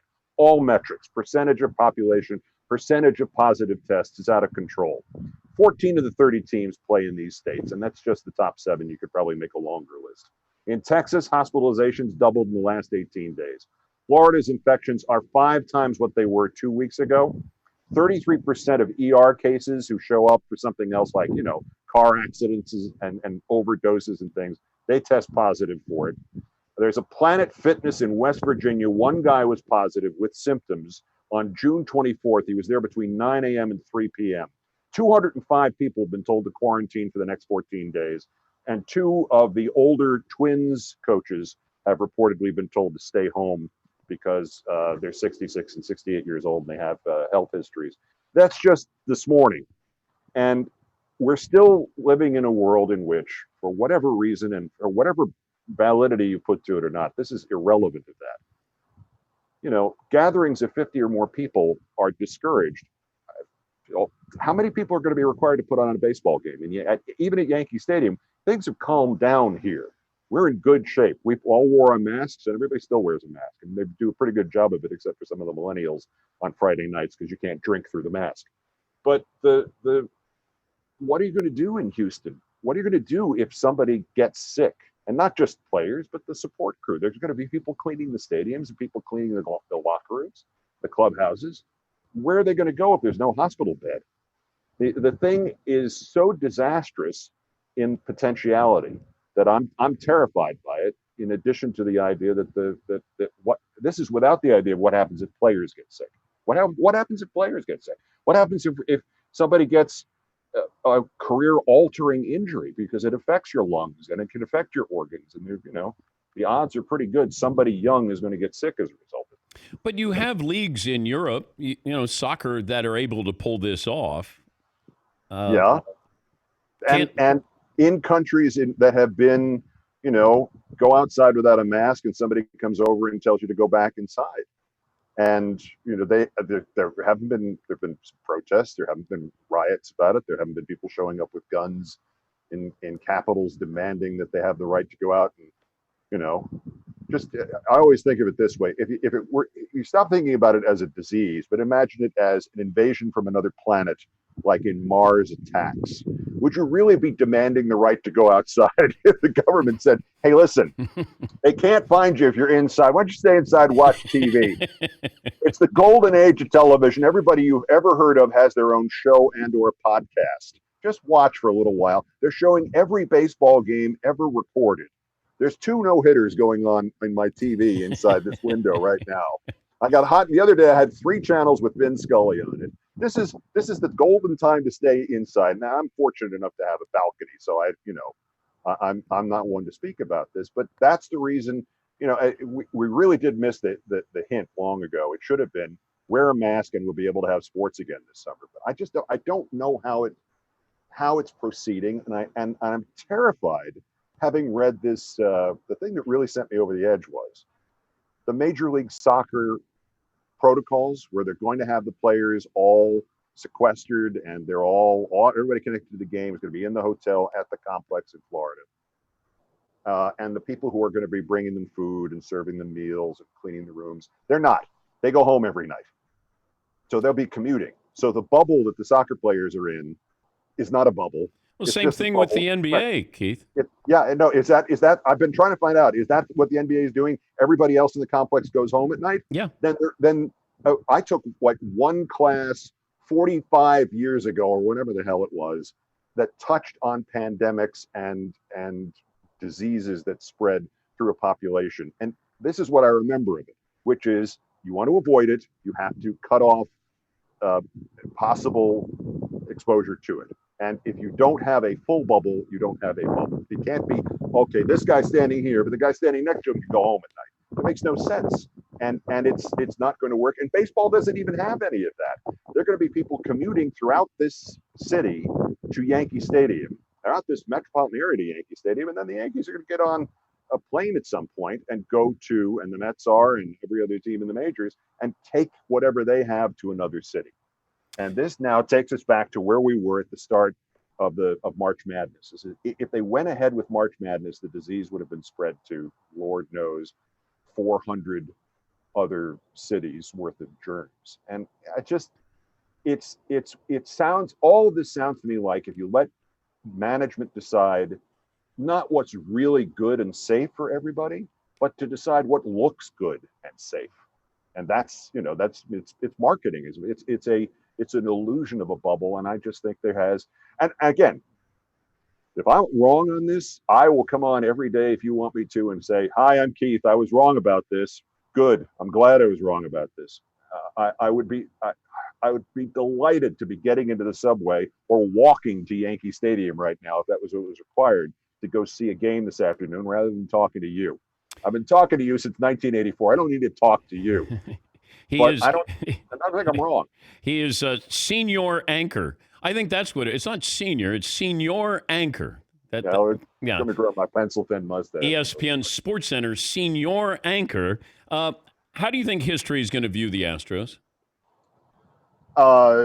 It depends really on whether or not baseball is played today, this season. Honestly, it's connected to this. Because if there's no season, there'll only be 2 stories for the whole year, which was the failed attempt to get a season going, which will be summarized as it was a failed attempt and 17 players wound up in the hospital for 6 months. And the Astros. Those would be the stories of 2020. If they play a season, if they get to a World Series, if I'm completely wrong about that, the Astros thing will have been not wiped from history, but it will be less of an urgency. The thing about, and we go back to the joke about the Ripken VHS tape, the thing about Cal Ripken and everything that happened in baseball in the aftermath of the strike and the lockout and the replacement players was not that somehow those things didn't happen, but they were knocked off the front page by Cal Ripken. That's what he did. And it was the kind of thing where I think people who enjoy baseball would love to have the Astros story knocked off the front page. And surely it has been since the middle of March. But if they don't play any games this year, it'll be one of the 2 stories for 2020. And history will judge them as slightly in worse shape than, say, the 1951 Giants, because we found out contemporaneously what they did, and there's some proof of it, rather than basically almost everybody was dead by the time the real story of how the 1951 Giants cheated using a telescope and signals from the outfield to make their miracle comeback. So it'll be something like that, a little bit worse. Do you think it would be good or bad for baseball if the Astros were to win this year? I think you could get away with it because there'll always be, and I did a piece on this for SportsCenter, sports history is what we decide it is. You know, the 1889 Brooklyn Dodgers won the American Association of Baseball League championship and played in the World Series. The 1890 team moved to the National League and played in the World Series as pennant winners from the National League. The Dodgers view their history as starting in 1890. They don't count 1889, even though the same team with the same players played in the same kind of World Series, only they changed leagues. We decide what it is. We decide what history is, and you know, it's like Barry Bonds in San Francisco and that environment. He's the all-time home run hitter, and everywhere else it's Hank Aaron. So history will decide what it is. This season is already open to complete interpretations, and you know, as I said, that's under the best circumstances. You know, it's a baseball season for the original purpose of having a baseball season, which is to provide a public service, and we see it more now than perhaps any of us living has ever seen it before. Great to see you. Great to hear from you, and we'll see how that 0.00% of a World Series. Hey, I only think there's a 50% chance that they open the camps on time next week. So there you go. You're Mr. Percentage here. Yes. Well, I took seventh grade math several times. So well, we're 100% done with the interview, though. Oh, okay. All right. See you in 8 years. Okay, bud. Keith Olbermann, senior anchor at ESPN. We'll come back, get to your phone calls after this.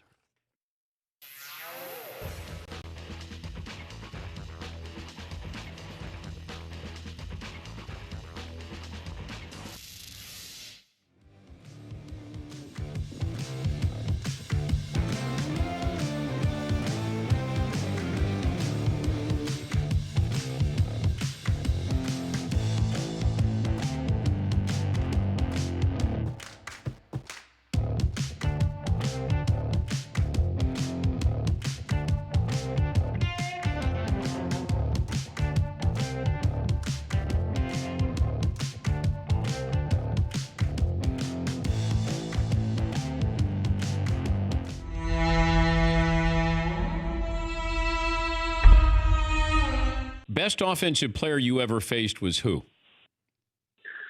Ooh, that's a good question. I'd probably say, it's been quite a few, but I've always was very impressed with Kobe. You know, just going against Kobe, everything that he was able to do on the floor, and he's very gifted offensively. So I'd have to say Kobe. Did he talk to you? Yeah, I mean, not in I didn't have to guard him much. but yes, I mean, I can't take credit for him, you know, giving us buckets. It was impressive to watch him, you know, work. But did you ever have one of those helpless moments on the floor where you're guarding somebody and you know that no matter what you do, it doesn't matter? It's just not. Oh yeah. Who? No question. With Kobe, yeah, no question about it. With him, and the other guy that happened with me was with Yao Ming when he played. 7'6", and you know there's just no chance. Like, it didn't matter what I was doing, how much I was bumping him. You know, he couldn't even see me. So, yeah, that it's one of those helpless moments. Yeah, sure. Al, I wonder if Yao had been able to stay healthy, because people don't realize how big he was. He had a big base. I mean, his lower body was.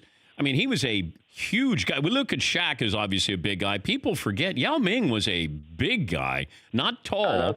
He was big. Yeah, that's what I was telling people. He was tall. You couldn't move him, and he had touch. So, I mean, imagine, him, obviously in today's league, I mean, he'd be posting up, but he could also shoot.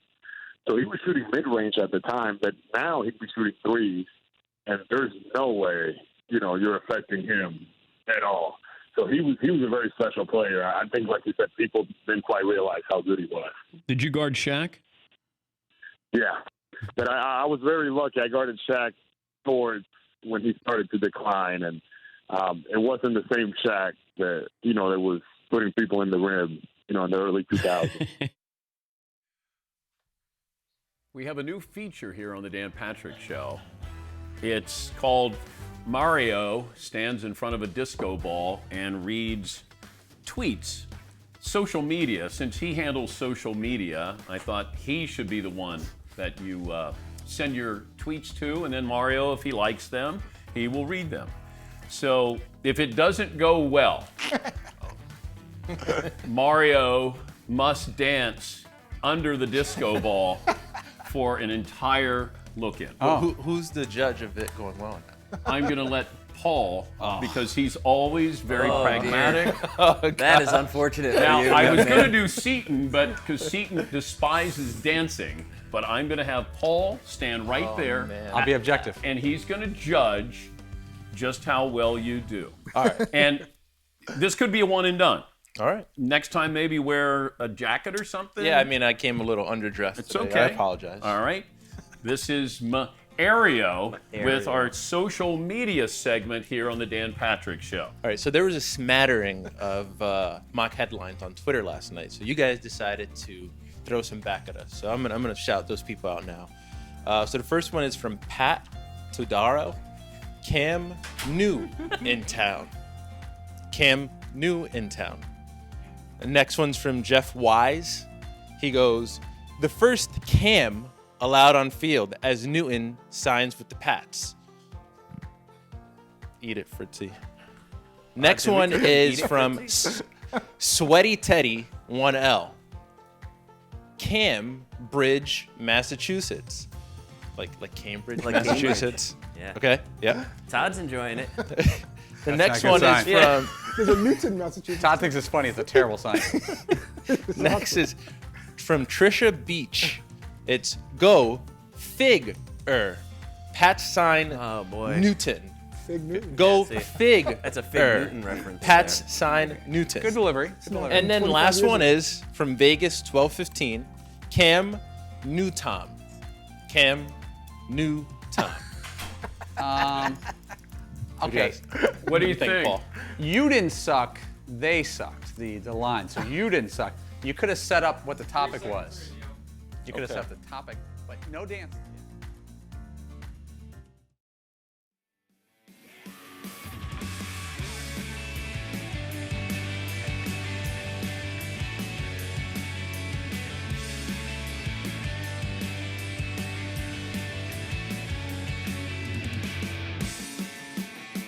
Time for our best and worst of the weekend. Some more phone calls coming up here.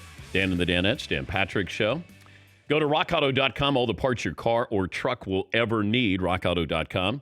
Family business. They founded this back in 1999, automotive engineers. They had two goals in mind. First, to give you direct access to all the parts information hidden in the computers and catalogs behind the parts store counter. Second, making those parts affordable by offering reliably low prices. At rockauto.com, choose the part brands that you want and the prices, features you want anytime. They're there 24/7. RockAuto.com.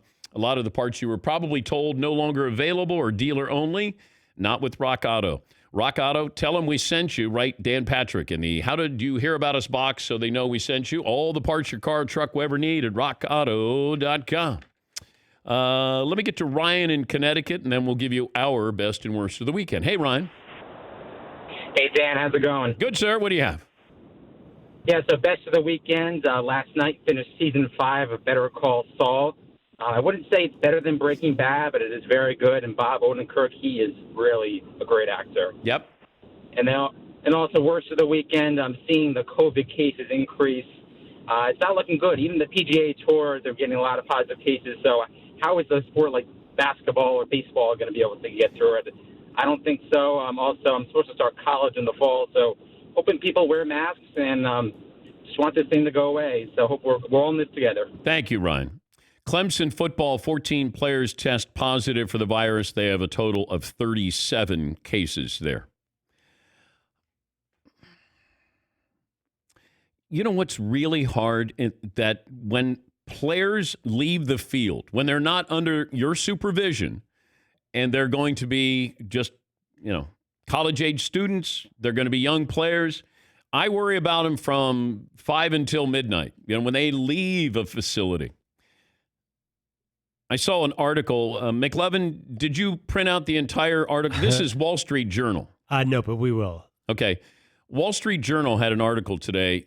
Sports comeback's biggest foe, nightclubs. teams, as they reconvene, they're going to face a common problem, the night at the bar and the possible outbreak. This is in the Wall Street Journal here. But you're trying to figure this out, and all of this is all about money. Yeah, I know that they want to say that they're doing something, societal that's going to be beneficial. It will be. I don't know at what cost. I don't know collateral damage here. But do we want everybody back? Yes. I haven't heard anybody say, nope, I don't need sport. I don't want sports. I would love to have sports back. But I just don't know how it's possible. Even dealing with the bubble in Orlando, if the people who are there working go home, how do you know what happens when they go home or who they interact with? If they come in and clean the rooms once a week, you just start to add logic and do the math here, and it can be really, really troubling. Baseball, I have no idea how they're going to pull this off. Hope they do it. College football, I got Phil Fulmer, the athletic director of Tennessee. We're going to put 100,000 people in here. I'm going to take the under, Phil. But if you do, great. All for it. Can't wait. Golf, you socially distance in golf. And they have issues here. All right, let's go around the room. Todd, I'll start with you. Best and worst of the week. My best of the weekend. My daughter's annual dance recital was canceled due to the coronavirus, but the teachers arranged for the team to perform a social distance version at a nearby farm. We sat in our cars and watched them do their dance at a local farm, so they're able to salvage their year worth of work. So I appreciated that. The worst of the weekend, former NFL head coach and highly regarded offensive line coach back from the Hogs days, Joe Bugle, passing away at the age of 80. McLovin, best and worst. So you turned me on to this, but the show Never Have I Ever, Mindy Kaling's sitcom on Netflix, has John McEnroe's voiceover, and I finished it this weekend. John McEnroe's voiceover is so funny, and I don't know why. Has he always been? He's the funniest person I've ever heard. Just his little intonation. He has a great sense of humor. He just sometimes delivered it in a serious manner. Right. But you can't tell if he's being serious or not. It's incredible. Yeah, that's my best and best. Todd's farm thing got me thrown off a little bit. Sorry. I don't understand why they were dancing at a farm, but I don't even need to know. Seton O'Connor, best and worst of the weekend. My best of the weekend, Christian Pulisic. I feel like he's had a bit of an uphill battle to get the respect of maybe if it's people or players or the media or whatever with the Premier League. He plays for Chelsea. But there's no doubt watching him grow as a player. He can clearly play at that level, and he's pretty tremendous, and he's just been killing it lately. It's a pretty exciting time for U.S. soccer, I think. Not to get too ahead of myself, as we do, but he's only 21, and he's just sky's the limit. Seton comes in after this guy scores this unbelievable goal, and then Seton goes, "Hey, I'm not saying," and then I go, "Don't say it." He goes, I'm not saying, but World Cup, a lot of young talent. Got a lot of young talent. Killing He's the it. next Clint Dempsey. Oh, they're better than that. Even better than Clint Dempsey. That's hot. Do you have a worst assist? The worst of the weekend is Rudy Gobert. He's sort of like linked, forever with coronavirus, but he just had said that he still has no sense of smell from, the symptoms of being sick. He still can't smell anything. This is wild. Yeah, McLovin. Because of allergies, I basically have no sense of smell. I'm going to admit, full disclosure, and Will Leach has never had the sports writer has never had a sense of smell. I can't smell much of anything. I don't know. Did you guys ever get that during allergy season? I don't have allergies. What? I thought everybody had some degree of allergies. I'm allergic to some things in this room. Yeah, so different smells and tastes are really hard for me. Totally not that nothing to take away from Rudy Gobert. But you just tried to. I kind of topped Rudy Gobert. Yeah, because now you're cutting into Paulie's time. Because it's like you should try having allergies sometime, Rudy. Yeah, not then COVID-19. See how bad things are. Yeah.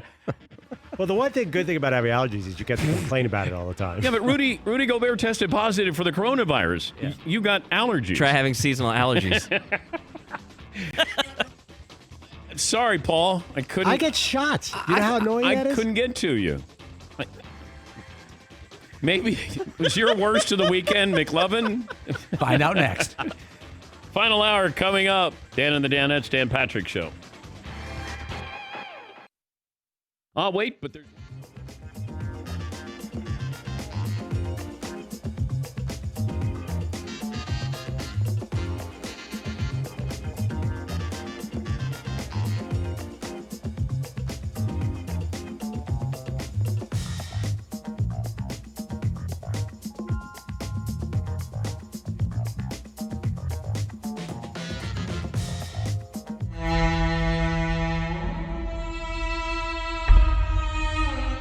know what your stand-up act tomorrow night is going to be? I have no idea.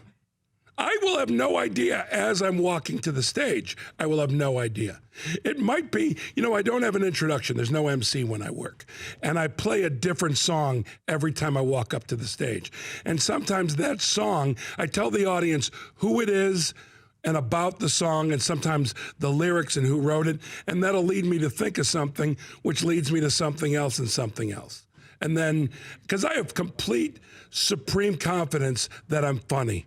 So I don't worry about anything else.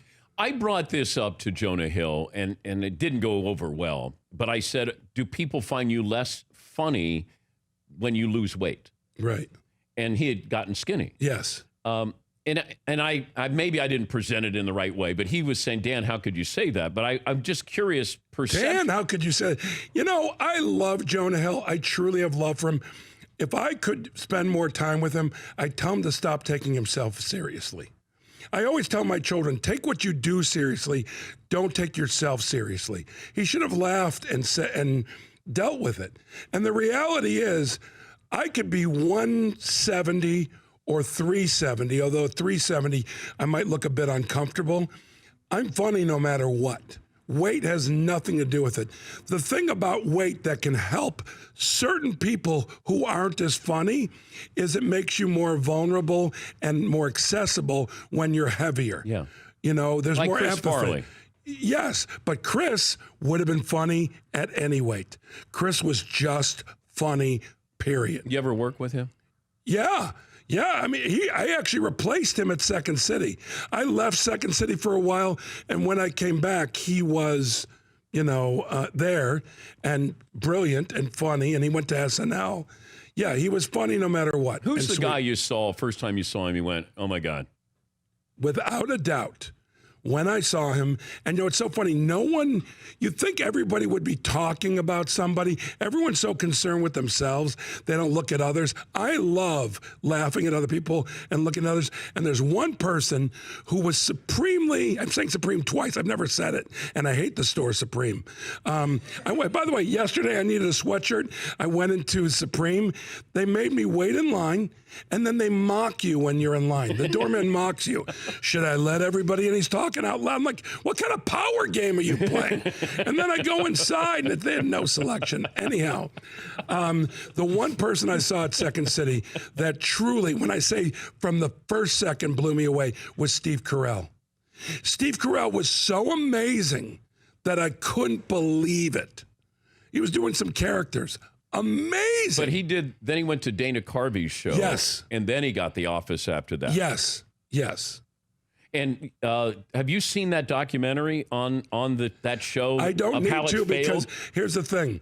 I watched that show. I know everything that went on behind the scenes. Robert Smigel is a very close friend of mine. So I knew all that stuff. I knew everything. So between knowing the behind the scenes and seeing the show when it aired, because it was my friends, I knew all that stuff. And yes, it was fascinating that it failed with those people.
Buckle up, boys. Time to go to work.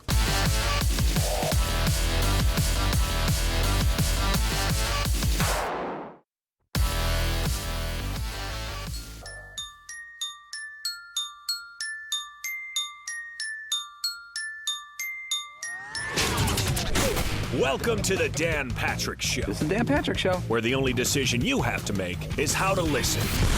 In this fall, I'm going to take my talents to South Beach and join the Miami Heat. He gave us a reason to hate him. That put a bad taste in so many people's mouths that I believe that's why LeBron is hard to embrace. Don Van Natta, the ESPN investigative reporter. Did Dwayne Wade know that LeBron was coming to Miami?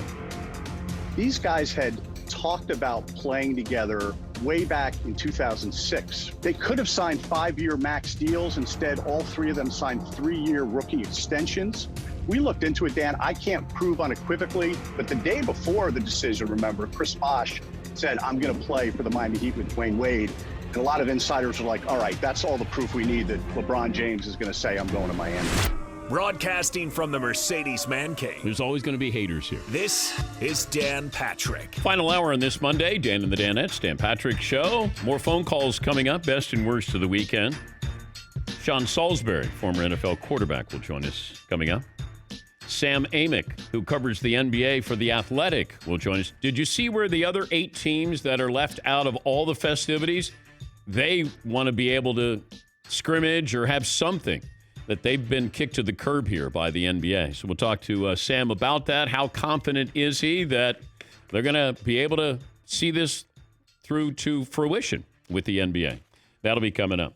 Patriots signed Cam Newton, and at the same time, the Patriots got dinged for another cheating accusation, and they lost. They were fined $1.1 million, and they also lost a third-round draft pick. That was an oh, by the way. Hey, we signed Cam Newton. And, oh, by the way, the commissioner fined us $1 million and took away a third-round draft pick. But back to Cam Newton here. It's a good signing for the Patriots, in my opinion. He had nothing to lose. I was surprised Cam had no leverage. But when you start to look at the number of teams who needed quarterbacks, there were 4 teams that needed quarterbacks, and you had 6 quarterbacks available. Do the math.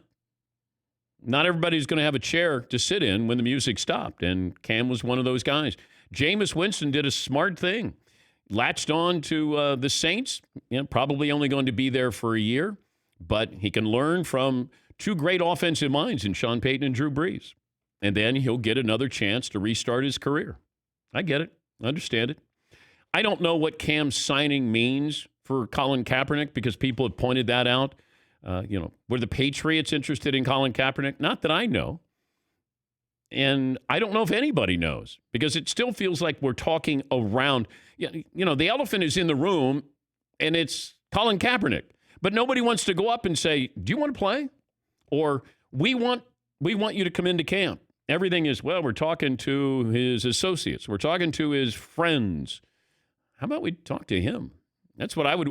I would start there, and then I would do my research if that's what you wanted to do. It feels like they're doing it in reverse order there with Colin Kaepernick. 877-3DP Show. Email address dp@danpatrick.com. Twitter handle is DP Show. McLovin. Twitter, by the way, roughing up Ario as he made his TV debut. Yes, McLovin. By the way, the poll did a 180. It totally flip-flopped. I had... which would you rather see, Cowboys-Chiefs Super Bowl or Patriots-Bucks Super Bowl? Now it's 60-40 Patriots-Bucks. Is that a no-brainer? That would be the dream scenario. I think storyline, but if you said what was going to be a better true matchup, then Dallas, I think, against Kansas City would be a better matchup, talent-wise. I don't know how good New England's not must-see TV. Like Cam is. How about I have Chiefs and Buccaneers? That would be even more interesting. Yes, McLovin. Handing off from the GOAT to the next GOAT with Brady to Mahomes. Okay. Baseball camps open up on Wednesday. The NFL was a little salty at Brady and Russell Wilson Jr. III because they've been holding these workouts. Meanwhile, the NFL Players Association arguing that we need to protect these players for these workouts. Meanwhile, you got Brady and Russ who were doing this. So that's it. We'll get to more phone calls coming up. We make way for the CFL legend, the former NFL quarterback, Sean Salisbury, who joins us on the program. That's the only time you'll ever use me in the name legend, but I always love it. It always starts with the CFL. Big, huge contributor to the CFL. You're a big believer. I love it. Don't you owe us your CFL jersey so I could put it up in the man cave? And not only am I sending the CFL jersey, but you know what I did? I went and had a coffee cup printed with my face on it and the name of my show for you, so you could put it. See right there in front of Bobby Knight. Oh, I'm not going to do. No, that's you're not going to do both. No, just one. I don't want your face up. You don't? No. After all these years of the love we've shown each other, and that's not that's Lou over your Holt. right shoulder. That's Lou Holt. That's Lou I'm Holt just in looking front. at the red sweater. Yeah, it looks like Bobby Knight. Okay, Lou Holt's Bobby Knight. All right, but okay, the jersey's it. But I thought that maybe you'd like to wake up to me every morning out of your own coffee cup. Paulie will drink out of your coffee. Oh God, no. Lord no. Lord knows what's been in your coffee cup. Oh, you don't want to know, brother. All righty. It's good to be on, man. First reaction when you heard Patriots and Cam Newton. Upgrade. The if comes in front of it too, Dan. You get a guy that no risk, all reward, up to $7.5 million. So no guarantees, no money involved. He's 31. He's angry, feels disrespected. When you drawing up a quarterback and say, I'd really like him to look like that. That's who you draw up, Cam Newton. So the question is, how does he fit in? Josh McDaniels' challenge now is that for 20 years, that system, and Josh, over the last handful of years, has had one guy, Brady, and that system's only seen drop back. Now the challenge, and it's kind of a good one, that you get to add some things that Brady didn't bring. So what Tom lacked in, you get in Cam. So, Dan, I don't know the risk. This is a guy that's a $25 million talent that you're getting for the price you'd pay a guy who's just a guy. And he's not just a guy. I think it's an upgrade. And if Cam Newton's healthy and he processes information quickly, this will be the best, or should I say the most underrated offseason move of the year. That's how good he can be. The question is, will he? And you go back to what Carolina did, and they smartly put in the language that Cam had at Auburn, just to make it, because you come in as a rookie and you know this, they throw everything at you, and you're just trying to simplify things. Now he goes to New England, where they haven't catered anything to him. It was a Tom Brady system, and I'm curious, how do you change your offense? Maybe they were changing with Stidham in there in the first place, so maybe it's not that much of a shift. But explain that to us on what that's going to feel like, and what's their offense going to look like. The base of their verbiage, Dan's going to stay the same. And that's why, you know how sometimes change gets people rejuvenated? Like Cam, a change to New England, which is an upgrade, like I said. He may not be Brady, but he's really talented. Is what happens is it's like an addendum to a contract. You're going to do what you do base-wise, but we're going to add things. And we're at the time, I'm so tired of the coaching staffs that say, you're going to do it my way or it's just not going to work here. Look what Andy Reid did. He took some of what Kingsbury did, utilized some of Pat's skills in college, applied to what he does and said, well, why wouldn't we cater and make things where this guy's comfortable? Look what Baltimore did and Lamar Jackson. He's the MVP of the league. So it's going to be incumbent upon Josh McDaniels and Belichick to say, okay, here's what we do. But you know what? For smart purposes, 2020 has also been different with no off seasons. Let's just make things a little simpler and add some packages for him to get him on the edge. What is he comfortable with? The verbiage doesn't have to be where it's with 4 sentences long like the old West Coast offense. So now it's a challenge on the coach. I love coaches that are willing to say, well, let's take 12 coaches and adjust to 53 or 56 or 60 players as opposed to the other way around. So the challenge now falls on Belichick and Belichick to let McDaniels know, listen, we've got a freak show skill set here. Let's utilize what he does, not square peg, round hole. He's not going to be as accurate as Brady. He's going to give you more vertical, create plays outside the pocket, mix in a little RPO, downhill inside zone run. And if he can give me 60 to 62%, but make the big play that maybe Tom's not at that point of making now, you get an upgrade with the legs than you do with the arm. But you also get a young guy still at 31 who's still got, sometimes this is where you get your best football in your early 30s. So the challenge is for both, but go into this, take the ego out of it, like Baltimore, like Kansas City, and cater to the guy's skill set. Doesn't mean you change everything, but you do need to change some things to operate out of what he does. And you're not going to make Tom Brady run the option, and you're not going to make Cam Newton be Tom Brady. You're replacing the GOAT, big shoes, but Cam's got big shoes. He's going to be fine.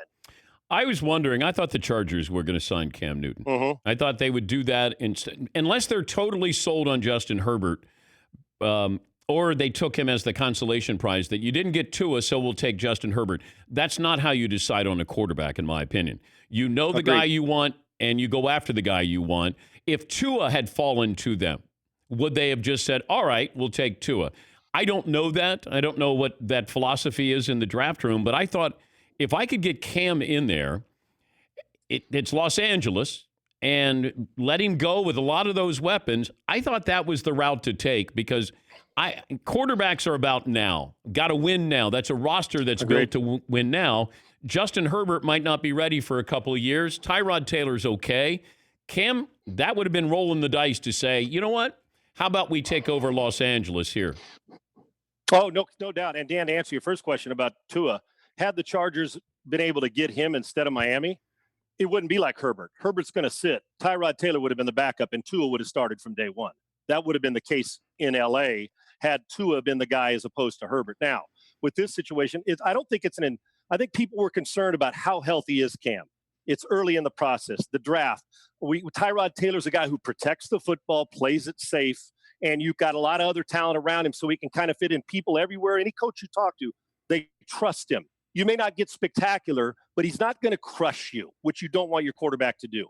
With Cam, or the risk, man, boy, that's the high reward. But we got a guy like Cam who's athletic, who protects the ball, probably a little more accurate, is going to protect the ball more, and he can be a good bridge. Because Cam still thinks he's a full-time starter for the next 6 years. Tyrod has been in this situation many times. Cam has not. This is the first time in his career where he's going to be, well, he's still going to be the starter in New England, where he would have went into this situation where Tyrod is like DeBerg, Dan, where you'd keep drafting guys and he'd be good for you, and then he'd have a good season and maybe even a Pro Bowl type season, but you'd replace him with the next guy. And what it tells me is it's more of a compliment to Tyrod Taylor and their trust for him, and they're not knowing where the Cam Newton health situation was, and if Cam could handle maybe being a backup if it didn't turn out. He's not going to have to deal with that. Stidham's going to have to be the guy to beat out Cam, and in L.A., it's just a matter of time. And Tyrod Taylor will determine how long he holds that job or if he's playing somewhere else, because Herbert is not ready to start. Football-wise, just football-wise, and I know you can't separate it, who's more of a risk, Cam Newton or Colin Kaepernick? Colin Kaepernick is now. I think Kaepernick should get a chance if he can go in and do a workout. And the key for Colin, does he love football still, Dan? Listen, I made football look hard.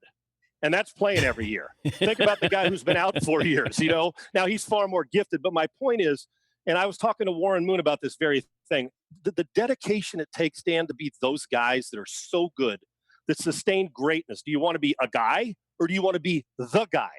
And so that's what Colin's got to decide. I don't think his skill set's to the point where it just doesn't exist. He's physical, he's strong, he can rip it. The question is, does he want to put the time in? And does he feel he can with all of the off-the-field stuff that he's doing, activism? Does he want to devote himself to being great and being the guy? Because after 4 years off, you better be devoted to it. And there's less risk in Cam because he's physically past a physical.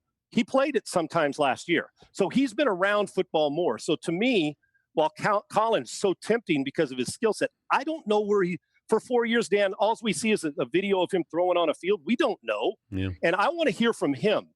I always hear everybody telling me how good he can be and that he should be playing. And I get it. He should and deserve an opportunity to compete.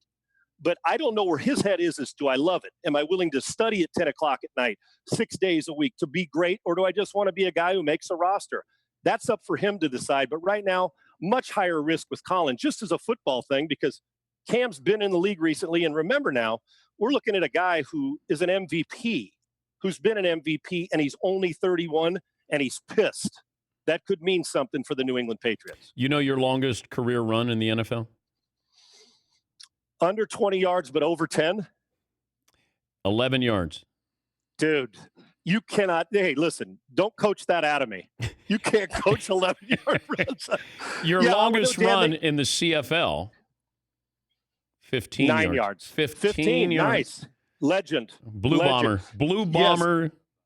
88 Grey Cup champions. And you know what else, Dan? One thing they never did when they signed me, when they worked me out, said, Sean, get on the edge. They never ever said that. Not one time. You didn't have the R in RPO, right? No, they did not. They said, Sean, does that hat fit you well? And can you chart? That's what they said. How much thought did you give into how you looked on the sidelines when you were a backup quarterback? Are you kidding me? Wristbands were perfect. I'd lick my fingers walking up and down the sidelines just to know I was ready. The eye black had to be adjusted. Hey, how's it look, man? Am I good? The hat, which hat's right? Then the long mullet I had, Dan, it was dangling out of the back of my hair, out of helmet. I had to think, well, what's that look like right now while Madden's talking about Warren Moon on the field and I'm charting plays and telling Warren how great he is? You're damn right I wanted it to look good, okay? You're damn right. It's good to talk to you as always.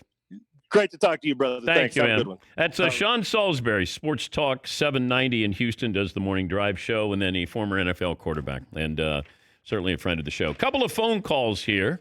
Dan in Illinois. Hi, Dan. Hey, DP, what's up? It's Ben. Oh, Ben. Marvin. Yeah, get on him. All right. Hi, Ben. Well, hello. 5'9", and a sympathy weight gaining, 180 pounds. Little best and worst of the weekend. I'm a skew negative. Worst of the weekend. Ooh. Finding out I was positive for the coronavirus. Oh. But I don't have any symptoms or anything. Best of the weekend. A friend came by and dropped me off 2 cases of beer so I can make it through this quarantine. Well, thank you, Ben. Thank you, Ben. Mark in California. Hey, Mark, what do you have for me today? Hey, Dan. This is Mark, 6'3", 280. And my worst of the weekend, Megan, get a helmet. I think someone might have got an insurance policy on you. My best of the weekend is Cam Newton going to the New England Patriots. And I got one more thing to say. What would you think if Kaepernick does go to Kansas City? Does Alex Smith deserve a ring from now on if they win? Why? Because Alex Smith, Kaepernick, Alex Smith, Mahomes. Oh, okay. So San Francisco and now Kansas City, and they moved on from Alex Smith. Thank you for the phone call there, Mark. Yeah, I wasn't sure I followed that. Alex Smith was the quarterback, and then Kaepernick came in. You look puzzled, McLovin. Right, but what's Cam Newton have to do with that? No, Colin Kaepernick. Oh, okay. I And thought he said Cam at some point, too. I didn't. I thought it was if Kaepernick then went to Kansas City and Alex Smith was in Kansas City. And I did see the Alex Smith documentary this summer. Oh, I couldn't get through it. Yeah, me too. I had to turn it off. It was really well done. It just,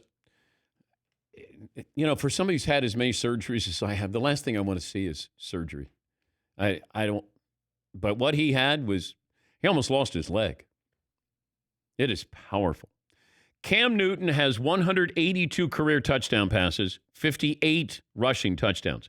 The only player in NFL history with at least 50-50. I wonder if Cam would end up with, say, 80 rushing touchdowns. If he throws for 250 touchdowns, let's just say, and he rushes for 80 touchdowns. Is Cam Newton a Hall of Famer?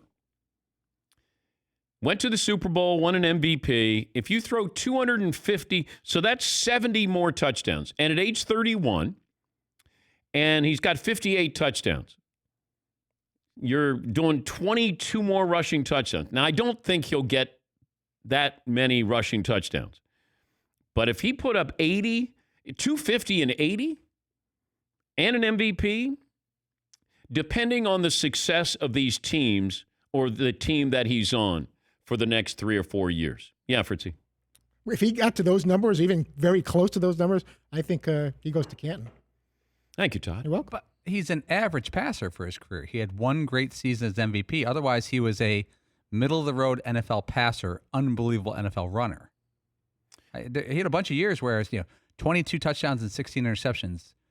18 and 12. Those are nice passing numbers, not even good passing numbers in this NFL. Well, in that system with the Patriots is going to be really interesting to see how they utilize his skills because he doesn't throw the ball the way Brady does. Can he throw? Keep in mind what they did in Carolina. Carolina was trying to adopt what the Patriots did. What they were trying to do is make him shorter passes. Cam would go for the home run, but they wanted shorter passes. That's why, when you had Christian McCaffrey, Greg Olsen needed those safety valves for him so he didn't just load up and throw. And plus, when you go back to pass to throw something deep and it's not there, then you start to run. I think they were trying to protect Cam, but they were also in a variety of ways, but they were also trying to utilize these, running backs out of the backfield. Yeah, McLovin.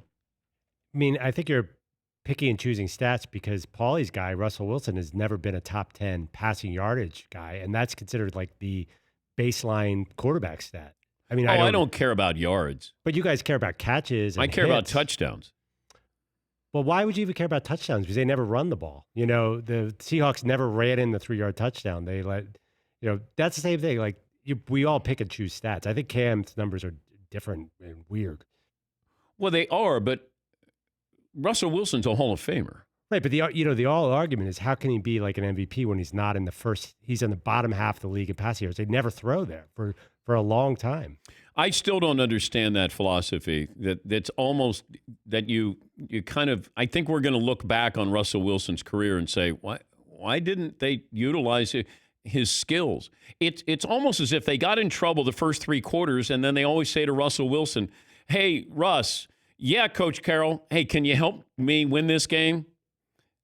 Yeah, I'll help you again. Yeah, Paul. Yeah, I think the big difference is Russell doesn't throw interceptions. He's got 227 career touchdowns, only 68 picks. Cam's more known for lack of accuracy, interceptions. Obviously, probably the best running quarterback physically of all time.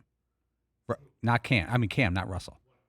Yeah, he's up there with, but having 58 rushing touchdowns is pretty impressive. Absolutely. I mean, he runs like a fullback with moves. Yeah, I just wonder if he got up to 80 touchdowns, rushing touchdowns. Yeah, McLovin. Most MVPs make the Hall of Fame. Like Matt Ryan's probably going to make it too. Yeah, he's a Hall of Famer. Yeah, I think Cam has a great shot because. Well, who's the last Hall of Famer who was eligible for the Hall of Fame, MVP, who was eligible for the Hall of Fame who didn't make the Hall of Fame? Let me take a break. We're going to talk NBA coming up here. What about the 8 teams that didn't get invited, aren't getting invited to Orlando?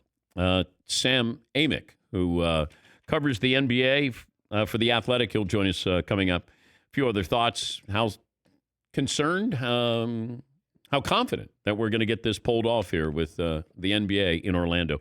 There is a move to have a second location here. Oh, just throwing that out there. We'll talk to Sam about that coming up. More phone calls as well here on the Dan Patrick Show.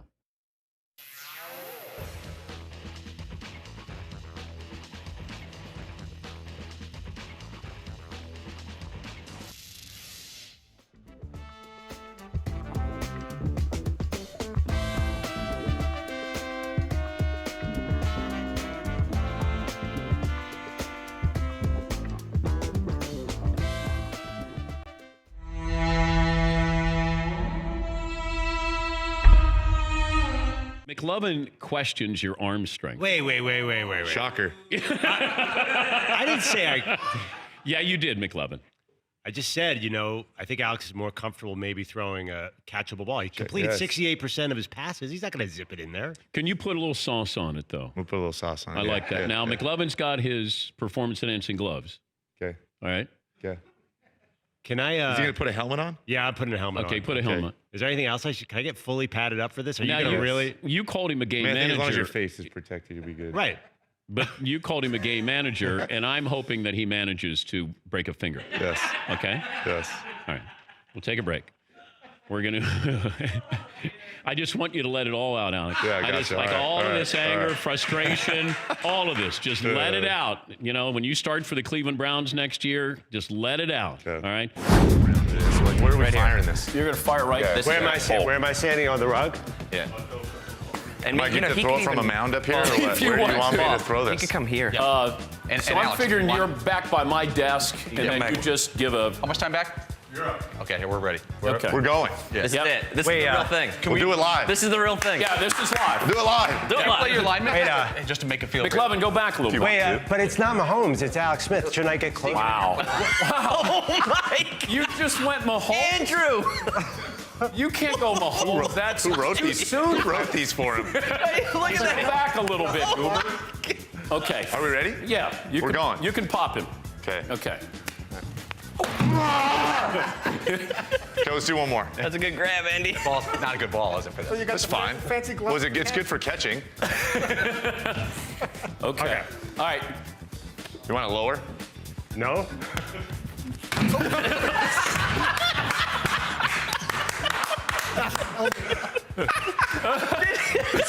Is it over? We're back. Is it over? We're back. What's up, Mahomes? That could have gone better. I thought you threw a catchable ball. Dan, they'll be able to this is a replay first for me. That'll be ready. Oh, that's great. Oh, you amped it up a little bit, and then McLovin didn't catch it, and then the next one you threw, you gave it a pretty good zip there. I didn't even see it, by the way. I literally didn't. It came out of his hand and it was past me in a matter of like a millisecond. It knocked McLovin's helmet off. They're showing it. It knocked McLovin to the ground. Serious question. How do NFL receivers catch these balls? It's amazing to me. But they're athletes, though. Yeah. I Good mean, that gloves. helps. And the gloves are The good, gloves. too. Did you enjoy that, Alex? That was fun. I've never done that before. That was fun. Would you like to do that to all the members Yes, of the media? We could just have a firing squad there. You get to ask your questions, and then I get to throw footballs at Okay. you. Yeah. All right. It's a good trade-off. Yeah. Just in time. Could be cookie time. Penny. Who wants a cookie?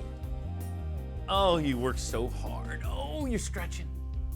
You're stretching. Come on out. I got a cookie. Come on. Come here. Come here.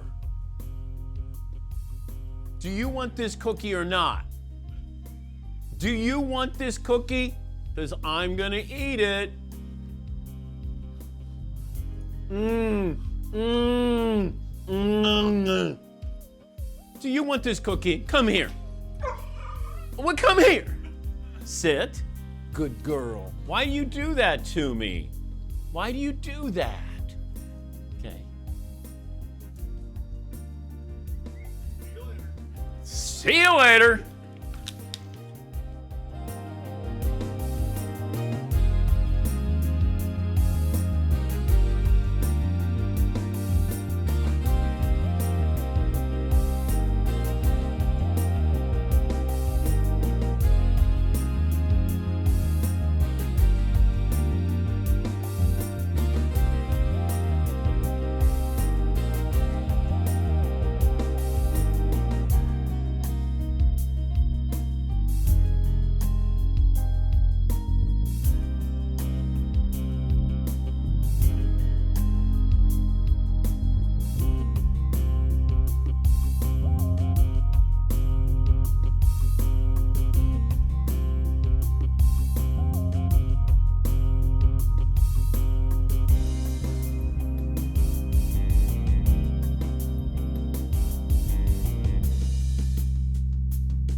More phone calls coming up. By the way, did we trademark the T-shirt idea yet? Yeah, kind of. Okay. Cam Chowder. What do you think of that, Patriot fans? Cam Chowder. Are you interested in that? That's our new T-shirt here. And now, do we think Campbell's Soup is going to have a real problem with us if we show a Campbell's Soup can and then it says Cam Chowder? Yes. What? That's not a Campbell's Soup can. Oh, it's not? No. Why would you think it resembles a Campbell's? It did. I thought it did. No. Yeah. No, that's not. That's weird. Yeah. Let me get to Sam Amick. He's the senior NBA national writer for The Athletic. Sam, thanks for joining us. We were taking a survey here in the Man Cave. Are you going to be a bubble guy or not? And I said, let's see. I said no. Paulie, is Sam a bubble guy? Fritzy? I think he's going to the bubble. Bubble guy. See. Yeah, I'm going to say no. McLovin? No bubble. No bubble, Paulie? I say TBD because he doesn't know all the details of the bubble. No, But I think that's a push. I think he's going bubble. Okay. Sam? Dan, gentlemen, appreciate you. First of all, it's surreal that we're talking about bubbles, and this is our media life. I don't know yet. Honestly, after this interview later today, I'll be talking to my company about it. As you know, it's about 10 people on the inside, and it is culture shock in every sense of the term. So we shall see. But man, it's surreal that this is what we're looking at. Who would be the last member of the media that you would want to be bunking with?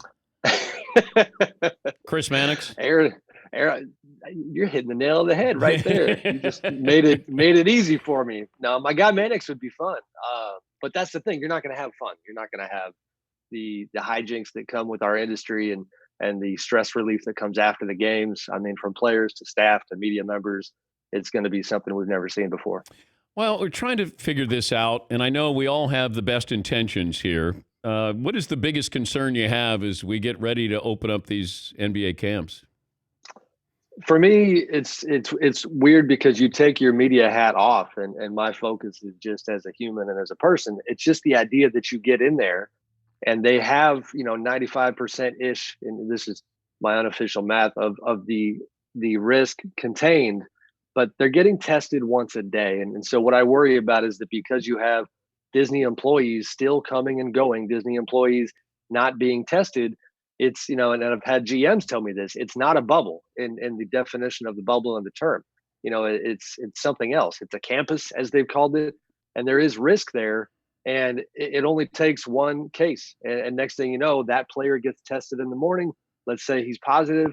But I'm sorry, negative. Then he gets it later in the day and he infects a whole bunch of folks before the next day's test. You're not getting tested every hour. So there is risk here. I just hope they can pull this thing off. What's happening with a second site here? That everybody's going to be in Orlando, but is there a push? Who's complaining about maybe having a second site, second city? So the 8 teams not going to Orlando want to find a way for their guys to not sit on their couches for 6-7 months. And the phrase you hear them say, and I'm talking mainly GMs of those teams, and to be honest, the one that I think they know might potentially compel the league to do something for them is competitive disadvantage. And I'm talking big picture, the idea that you have all these young prospects. I think that's the real focus. The old guys can find their way. They want to develop the talent and not have guys go into 2021, with their skills going in the wrong direction. And so it seems like the support is almost universal. The Warriors didn't seem interested earlier on, but now I'm hearing that they would have at least some interest. And like you said, on the lead in, you're talking about another campus, another site. And the league, I know on a call last week, mentioned Vegas. They mentioned Houston as 2 out of 4 possibilities. But then you also have a bunch of these teams, honestly, I think probably more than half, that would like to host this thing. The T-Wolves, the Cavs, the Pistons, a lot of teams are trying to figure something out here. When do the NBA players report?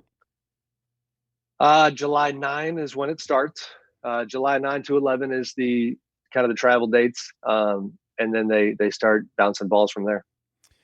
I know that the commissioner has hinted. I had a TV executive tell me that you're going to see some things that you've never seen attached to the NBA as far as dressing up these games. Now, he didn't go into the details, but I don't know if we're seeing Disney animation characters and he said, think crazy and then work your way back. What are you hearing about how are these games going to look? So Adam Silver pulled that curtain back a little bit on his Friday call. And honestly, I think it was an hour-long call. There was a lot to dig into. And I think for the most part, this topic got, kind of pushed to the side. But he mentioned one thing that I thought was wild was that fans, obviously, who will not be in attendance, there will be no fans. But you could be watching the game and have, the NBA app open on your phone. And essentially there would be a button that would constitute a clap or a cheer. and if you had, I don't know how it works. They somehow quantify, which team is getting more of those claps at that certain time. And then in the arena, you would have lights and colors of that team represented where the players could look up and, if the Pelicans see a blue, then, they know their fans have got their back. And then you're going to have piped in crowd noise in some capacity. Virtual halftime shows is something they mentioned. So, I mean, they're going to get creative, and we'll see if any of it actually lands. If by chance the Pelicans meet up with the Lakers, that matchup, Now, I'm not going to say that's on purpose, but I know that we would love to have Zion in there. So I'm Sure. not. I wouldn't go that far, Sam. But Sure. just can the Pelicans give the Lakers a difficult series? Probably not. I don't think so. Okay. I mean, they look pretty good, heading into the break. I think they're probably frustrated. I mean, everybody's frustrated, but in terms of if you just focus on the hoops and which teams had all of their momentum brought to a halt, the Pelicans are on that short list. Now, the Lakers lose Avery Bradley. That's a significant loss. Looks like they're, likely going to add J.R. Smith. And so we'll see where that goes. The Dwight Howard factor, is Dwight going to be there? But no, the Lakers are, I mean, they're a top 3 team. Obviously, they're elite. And Zion's been so much fun to watch, and they've had some really good moments. But I mean, to me, that's a Lakers in 5, no more than 6 type series. I know that you follow LeVar Ball because he, of course, helped invent basketball. But I saw where he was tweeting out about his son. Golden State would not be a good place for his son to go to if he's drafted number 1 overall. Sure. Where does Golden State figure in all of this? Are they going to draft somebody, or would they trade that pick? I think they would definitely trade it. Not to say they will, but I mean, in terms of the possibility being there for a team at that spot, 9 times out of 10, it's going to be a rebuilding team that is looking to grab a guy like LaMelo and just start to make him part of their core. The Warriors are in such a different place, and honestly, I don't blame LeVar at all for not wanting LaMelo to land there. They are trying to continue the dynasty. I know that in the media, and it's not even being guilty of it. And I am on the side that says, that dynasty came to an end. Now they can still be a very, very good team, but in their minds, like, this story ain't over. And so that means that, a number 1 pick, however good he might be, is going to take a number of years to get going. Zion is an exception. And we even saw on the health front how it took him a minute to get going. So, when you got the roster they have and you're LeVar, you're looking at that saying, how is he going to get run right away? How is he going to get time and the kind of development that he needs? There's only one ball, the old adage, and I think that applies there. Does the situation in Orlando favor any team? I mean, the ones that to me are in a good spot, the Clippers. For one, my understanding is they had 0 of the 16 positive coronavirus tests going into the last week's testing. That's significant. They also seem to have been very diligent about how focused they were during the downtime. Doc Rivers had coined a phrase, winning the weight. He wanted his team to win the weight. And that just obviously means stay on top of your fitness, stay on top of your mental health, take care of yourself, and be ready to lessen that curve and that timeline that's going to happen for everybody when you hit mid-July. So they come to mind. And Kawhi in general is a crazy person in terms of being focused on his craft, and I think that's going to serve them well. The Blazers come to mind too. They get Yusuf Nurkic back and Zach Collins, and Damian Lillard just always has to be talked about on that short list of guys who is going to meet the moment and maybe be kind of an upset specialist here. Give me the sneaky team. Well, I mean, that I kind of spoiled the answer on that one. I think Portland is a good one. Because for one, I mean, it's going to be crazy to see how the 8-9 situation goes in the West. Now, Memphis obviously is about 3.5 in front of the pack. You got 3 teams coming on strong behind them. But if Portland can get in there, I can see them doing it. The Pelicans we kind of talked about, that's a squad that talent-wise, and they were finding their way, could do something. I don't really see any great, teams in the East with that identity. I mean, if Brooklyn had magically gotten Kyrie Irving and Kevin Durant back, then that's all we would be talking about right now. But for the most part, I mean, if you're talking big picture conference finals, to me, it's the Milwaukee Lakers, Clippers triumvirate, and then kind of everybody else after that. Finish this sentence. If the Lakers don't make the NBA finals, then my focus would probably be LeBron. LeBron's legacy, which is incredible, will remain for the most part where it is, and he'll try again next year. But it's been interesting for me, Dan, covering the league since roughly around 2005, covering LeBron for most of his career. I've never covered an athlete of this stature at this stage of his career. And this pandemic happens, and I truly do think that, the NBA, and I'm saying this is a very small part, that as they considered what to do here, I think Adam Silver cares about LeBron. I think he's a very player-friendly coach in general, and I think that they gave great thought to the fact that him losing this opportunity is the kind of thing that other greats didn't have to face, and they didn't want that to happen. And don't get the wrong idea. I'm not saying this is the driving force behind Orlando, but I think it matters. And so if he wasn't able to capitalize on that, at least he would have had the chance.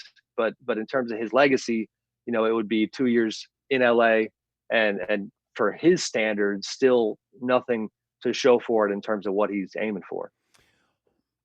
So it's not the battering ram by the commissioner, but it's factored in. If LeBron was in Cleveland, not L.A., because L.A. is going to bring people to the screen. They get to the finals, people are going to watch, no matter what. Yeah. Kawhi is not going to bring that. Nobody really brings that like LeBron. But if LeBron was on a team that was not a great team right now, do you think that there would still be this push by the commissioner that we're going to make this happen in Orlando? I mean, only Adam knows, where his mind was at. And to be respectful to him, I mean, health, I do believe, was front and center all the way through. But, these are real relationships. These are real legacies. And you're talking about, the point you're making is astute, because if he was still in Cleveland and it was a continuation of that Cavs narrative, and even if they were an elite team, I think there would be this sense that, okay, we have seen that before, and they did, deliver the city's first NBA championship. This is a new thing where you can try to honor his legacy, but also, oh, by the way, put a bunch of money in your pocket, because they are a revenue driver. And that's the other thing here. I feel like I've been on this mountaintop preaching about how throughout this whole process in the media, it's okay to be adults about it and consistently remind people that, yes, this is about money. It is. It's why they're here. It's $900 million roughly in national TV revenue that they would have lost if they didn't pull off the playoffs, and that's only one piece of their pie. And as one GM had told me in a recent piece I wrote, the back end of this, if they don't have the playoffs for the league at large, could have a ripple effect for 5 to 10 years. And not just the players and the coaches, who I think it's easy to say, well, they'll be fine. I'm talking that regular folks within all these organizations, layoffs en masse potentially, if this league kept bleeding money. And that certainly is a major, major factor here, probably the number one factor. Sam, great to talk to you. If you go into the bubble, good luck. We'll say our prayers. Thank you, Dan. Appreciate you. Be good. Take care of yourself. Sam Amick, he just won't take us up on changing his name to Sam Amick.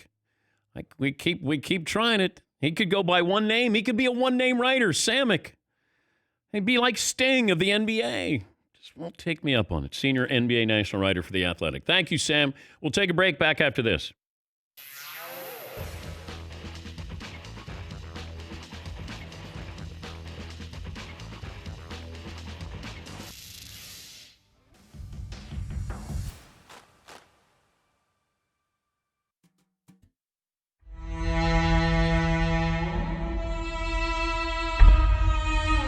Your favorite Steinbrenner story? I don't know if it's a favorite or not. I mean, there's a lot, but one I haven't heard.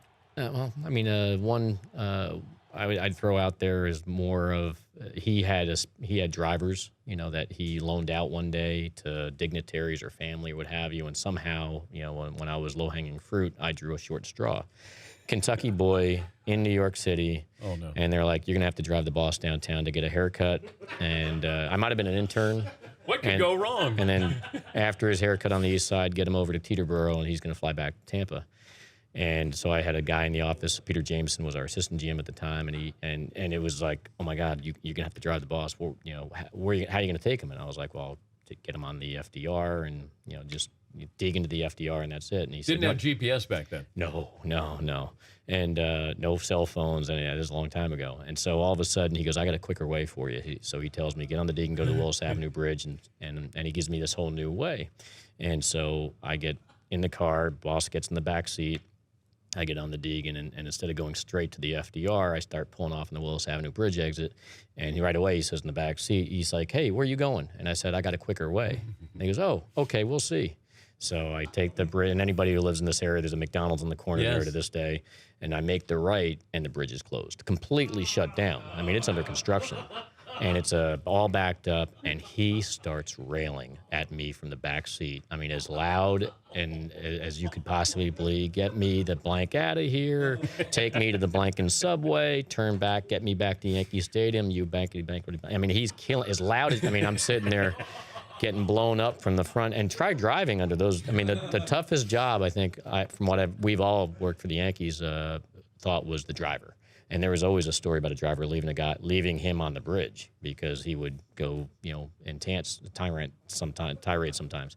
So anyway, so I tuned him out. I did the backup, turned around, got back on the Deegan to the FDR, and then I hit a pothole. This was back during the Dinkins Mara years where there was a whole bunch of potholes, everything, and so he's like, this isn't a blank and tank, he's just killing me the entire drive down to the east side. So I get him, I tuned him out. I didn't engage. I just took the verbal beating, got him to the Upper East Side, and somebody's like, well, this may be why he respected you. You just still did the job under duress, and I got him to his place, and then he chose to take a cab to Teterboro. But I had some worth of accomplishment, I guess, because I got him there under tough circumstances. But I didn't like driving him. All right, first of all, Jeremy from Pennsylvania, congratulations on getting the scoreboard, which is 34 and 34. Is there a video component? We'll get to that in a moment. I'm going to give you the clue first. They were a hit because the rest weren't. They were a hit, 34 and 34, because the rest weren't. Let's take a look at what we mean by 34 and 34. One out left here. 5-0 A's. Swung on, high drive, center field. Dave Henderson signaling, it's mine. It's mine. It is, and it's a no-hitter for Dave Stewart in the Skydome this June 29th, 1990. The fifth no-hitter in the history of the Oakland Athletics, and it comes 6 years and 9 months to the day since the last one pitched by Mike Warren in 1983. There was a short Kind of a lot of long video there. That's all right. Yeah.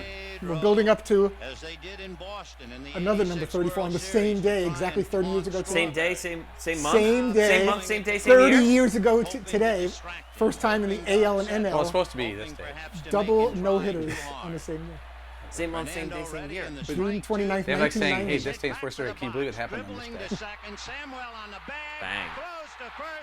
This wasn't edited tightly. Same month, same day. How do you guys wear eyeglasses anymore? They look like reading. Tim Belcher. Maybe you could have Tightened it a little bit. All right, it's a work in progress. But 34, 34, Dave Stewart, Fernando Valenzuela. You took a little, I don't know, Yeah. kind of Could have got to the point a little faster. in about 2 minutes Just quicker. excited that exactly 30 years ago, 2 34s. I know. Just saying, a little tighter would have worked there. Double no-hitters on the same day. I know, but still a little tighter. All right. AL and NL. And it could have been a little tighter.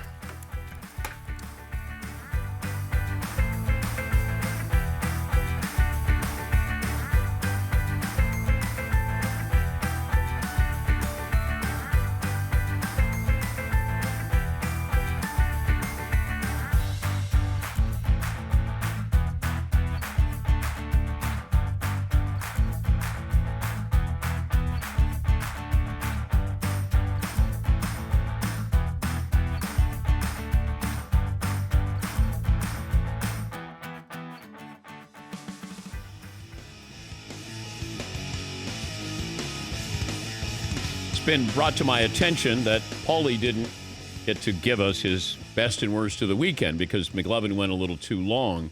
So, Paulie, best and worst of the weekend. I have no worst of the weekend, but I was up late Saturday night, and I don't watch a lot of MMA, but I put it on here and there, and there was a UFC fight, Dan Hooker versus Dustin Poirier. And I've seen Hooker fight before, but not Poirier. Unbelievable fight. Went 5 rounds. They beat each other senseless, and a lot of people are saying fight of the year, one of the best fights they've ever seen. It was really fantastic. I don't understand. I'm so fascinated by MMA when someone gets someone's arm twisted backwards and it looks like it's going to break and the guy gets out of it. I'm just fascinated how they get out of it. Really great match. Or bout. I can't say match, can I? You can. All right. Back to you. All right. Thank you, Paul. Drew in Georgia joins us. Hey, Drew, what's on your mind? Hey, Dan. 6'2", 185. Awesome. I've actually got two bets for the weekend. It's really exciting to see the NBA restart schedule come out. It's kind of a sign of life that this thing might actually happen, so it's really exciting for that. Kind of pulling for my Duke South Pelicans. Hope they can pull out that 8 spot. And my second would be, I don't know if you've caught it yet on Netflix, the new Fire Saga with Will Ferrell. Your boys from Lordy make a uncredited cameo in there as the band for one of the singers in the competition. I would have no idea who they were without you guys, so I thought that was pretty cool. All right. Well, thanks for the phone call there, Drew. I mentioned the last NFL MVP who did not make the Hall of Fame, who was eligible, Sean Alexander. He was eligible. Let me see. He had 100. Wow. He had 100 rushing touchdowns and almost 9,500 yards, just under 11,000 scrimmage yards. I wonder if he got to 10,000 yards and he had 100 rushing touchdowns that he might make it into the Hall of Fame. He had that one year where he was incredible. What do you have, like 28 touchdowns? 27 touchdowns, 1,900 yards. Wow. This day in sports history, Paulie? It is interesting. You mentioned Sean Alexander. His career was, I guess you can't include Super Bowls, but every bit as good as Terrell Davis, and they both ended due to injury. He actually has like 4,000 yards more than Terrell Davis. But he doesn't have Super Bowls. Man. That's the big deal. 1941, Joe DiMaggio, he got a base hit in his 42nd consecutive game. Wow, too soon. He broke George Sisler's record from 1922. Oh, George Sisler. And in 1897, the Cubs scored 36 runs in a game versus Louisville. Who knew Louisville had a squad then? That was a record at the time for most runs in a single game. Should have saved some of those for the next 100 years. Oh, I see what you did with that. JD in Texas joins us. Hi, JD. What do you have for me today? Hey, first, my best and worst is, best part is the weekend's over with and get to listen to your show again. I really like it more on YouTube than I've ever liked it. And worst is I have a sister that unfortunately has the virus and is in the hospital right now, so hoping the best for her. The main reason I called in, I like your shirt about Cam Chowder, but I'm surprised Seaton didn't catch it being Cam Chowder and spell it CHLWDA. Well, that is a big topic, JD. That's a big topic because they say chowder in New England. Seaton? I'm not sure that people in New England spell it that way, though. People in New Seems England, like just about everybody else in the world likes that joke, but I don't know. people in the Northeast make fun of their accent less so than people outside the Northeast. Yeah, I don't think they make fun of themselves. They don't. Yes. Yeah, I'm guessing. So why would they spell it chowda? For the outside people. How many outside people are going to buy a Cam Newton? Talk to JD, T-shirt? all right? Don't yell at me. Talk to JD. Yeah, JD. Clam chowder. Cam Chowder. Cam chowder. Yes, Paul. You know, there's multiple types of chowder. There's the creamy broth, then there's a New England style, there's a Rhode Island style clear broth, then there's Manhattan chowder, which is red. Everybody knows there's one kind of chowder. Wow. On that Chowder Hill. Cam chowder. Rhode Island. Yeah, Stop. Rhode Island Nobody cares chowder. about Rhode Island chowder. Clear broth. Come on. Someone has to stand up for it. Come on. Even Manhattan chowder. Bowl Clam of red? chowder. Yeah. It's not good, right? No, if you're going to do chowder, it's clam chowder. Manhattan clam chowder is great. No. It is. But it's not clam it's chowder. more like, it's not clam chowder. Yeah. Yes, Todd, what did you learn today? The Athletic Sam Amick believes the commissioner pushing for this restart in Orlando due in part to LeBron having an opportunity to add to his legacy. McLevin? Cam Chowder. Seaton O'Connor? We'll talk to Keith Olbermann in 8 years. Yep. Paulie? Tough day for the Rhode Island chowder community. What we learned brought to you by LegalZoom. Start online, network of independent attorneys. They can provide advice that you need. Since LegalZoom is not a law firm, you don't have to leave your home. Visit LegalZoom.com today for more information. Need to make it legal? Make it LegalZoom.com. Talk to you tomorrow on the Dan Patrick Show.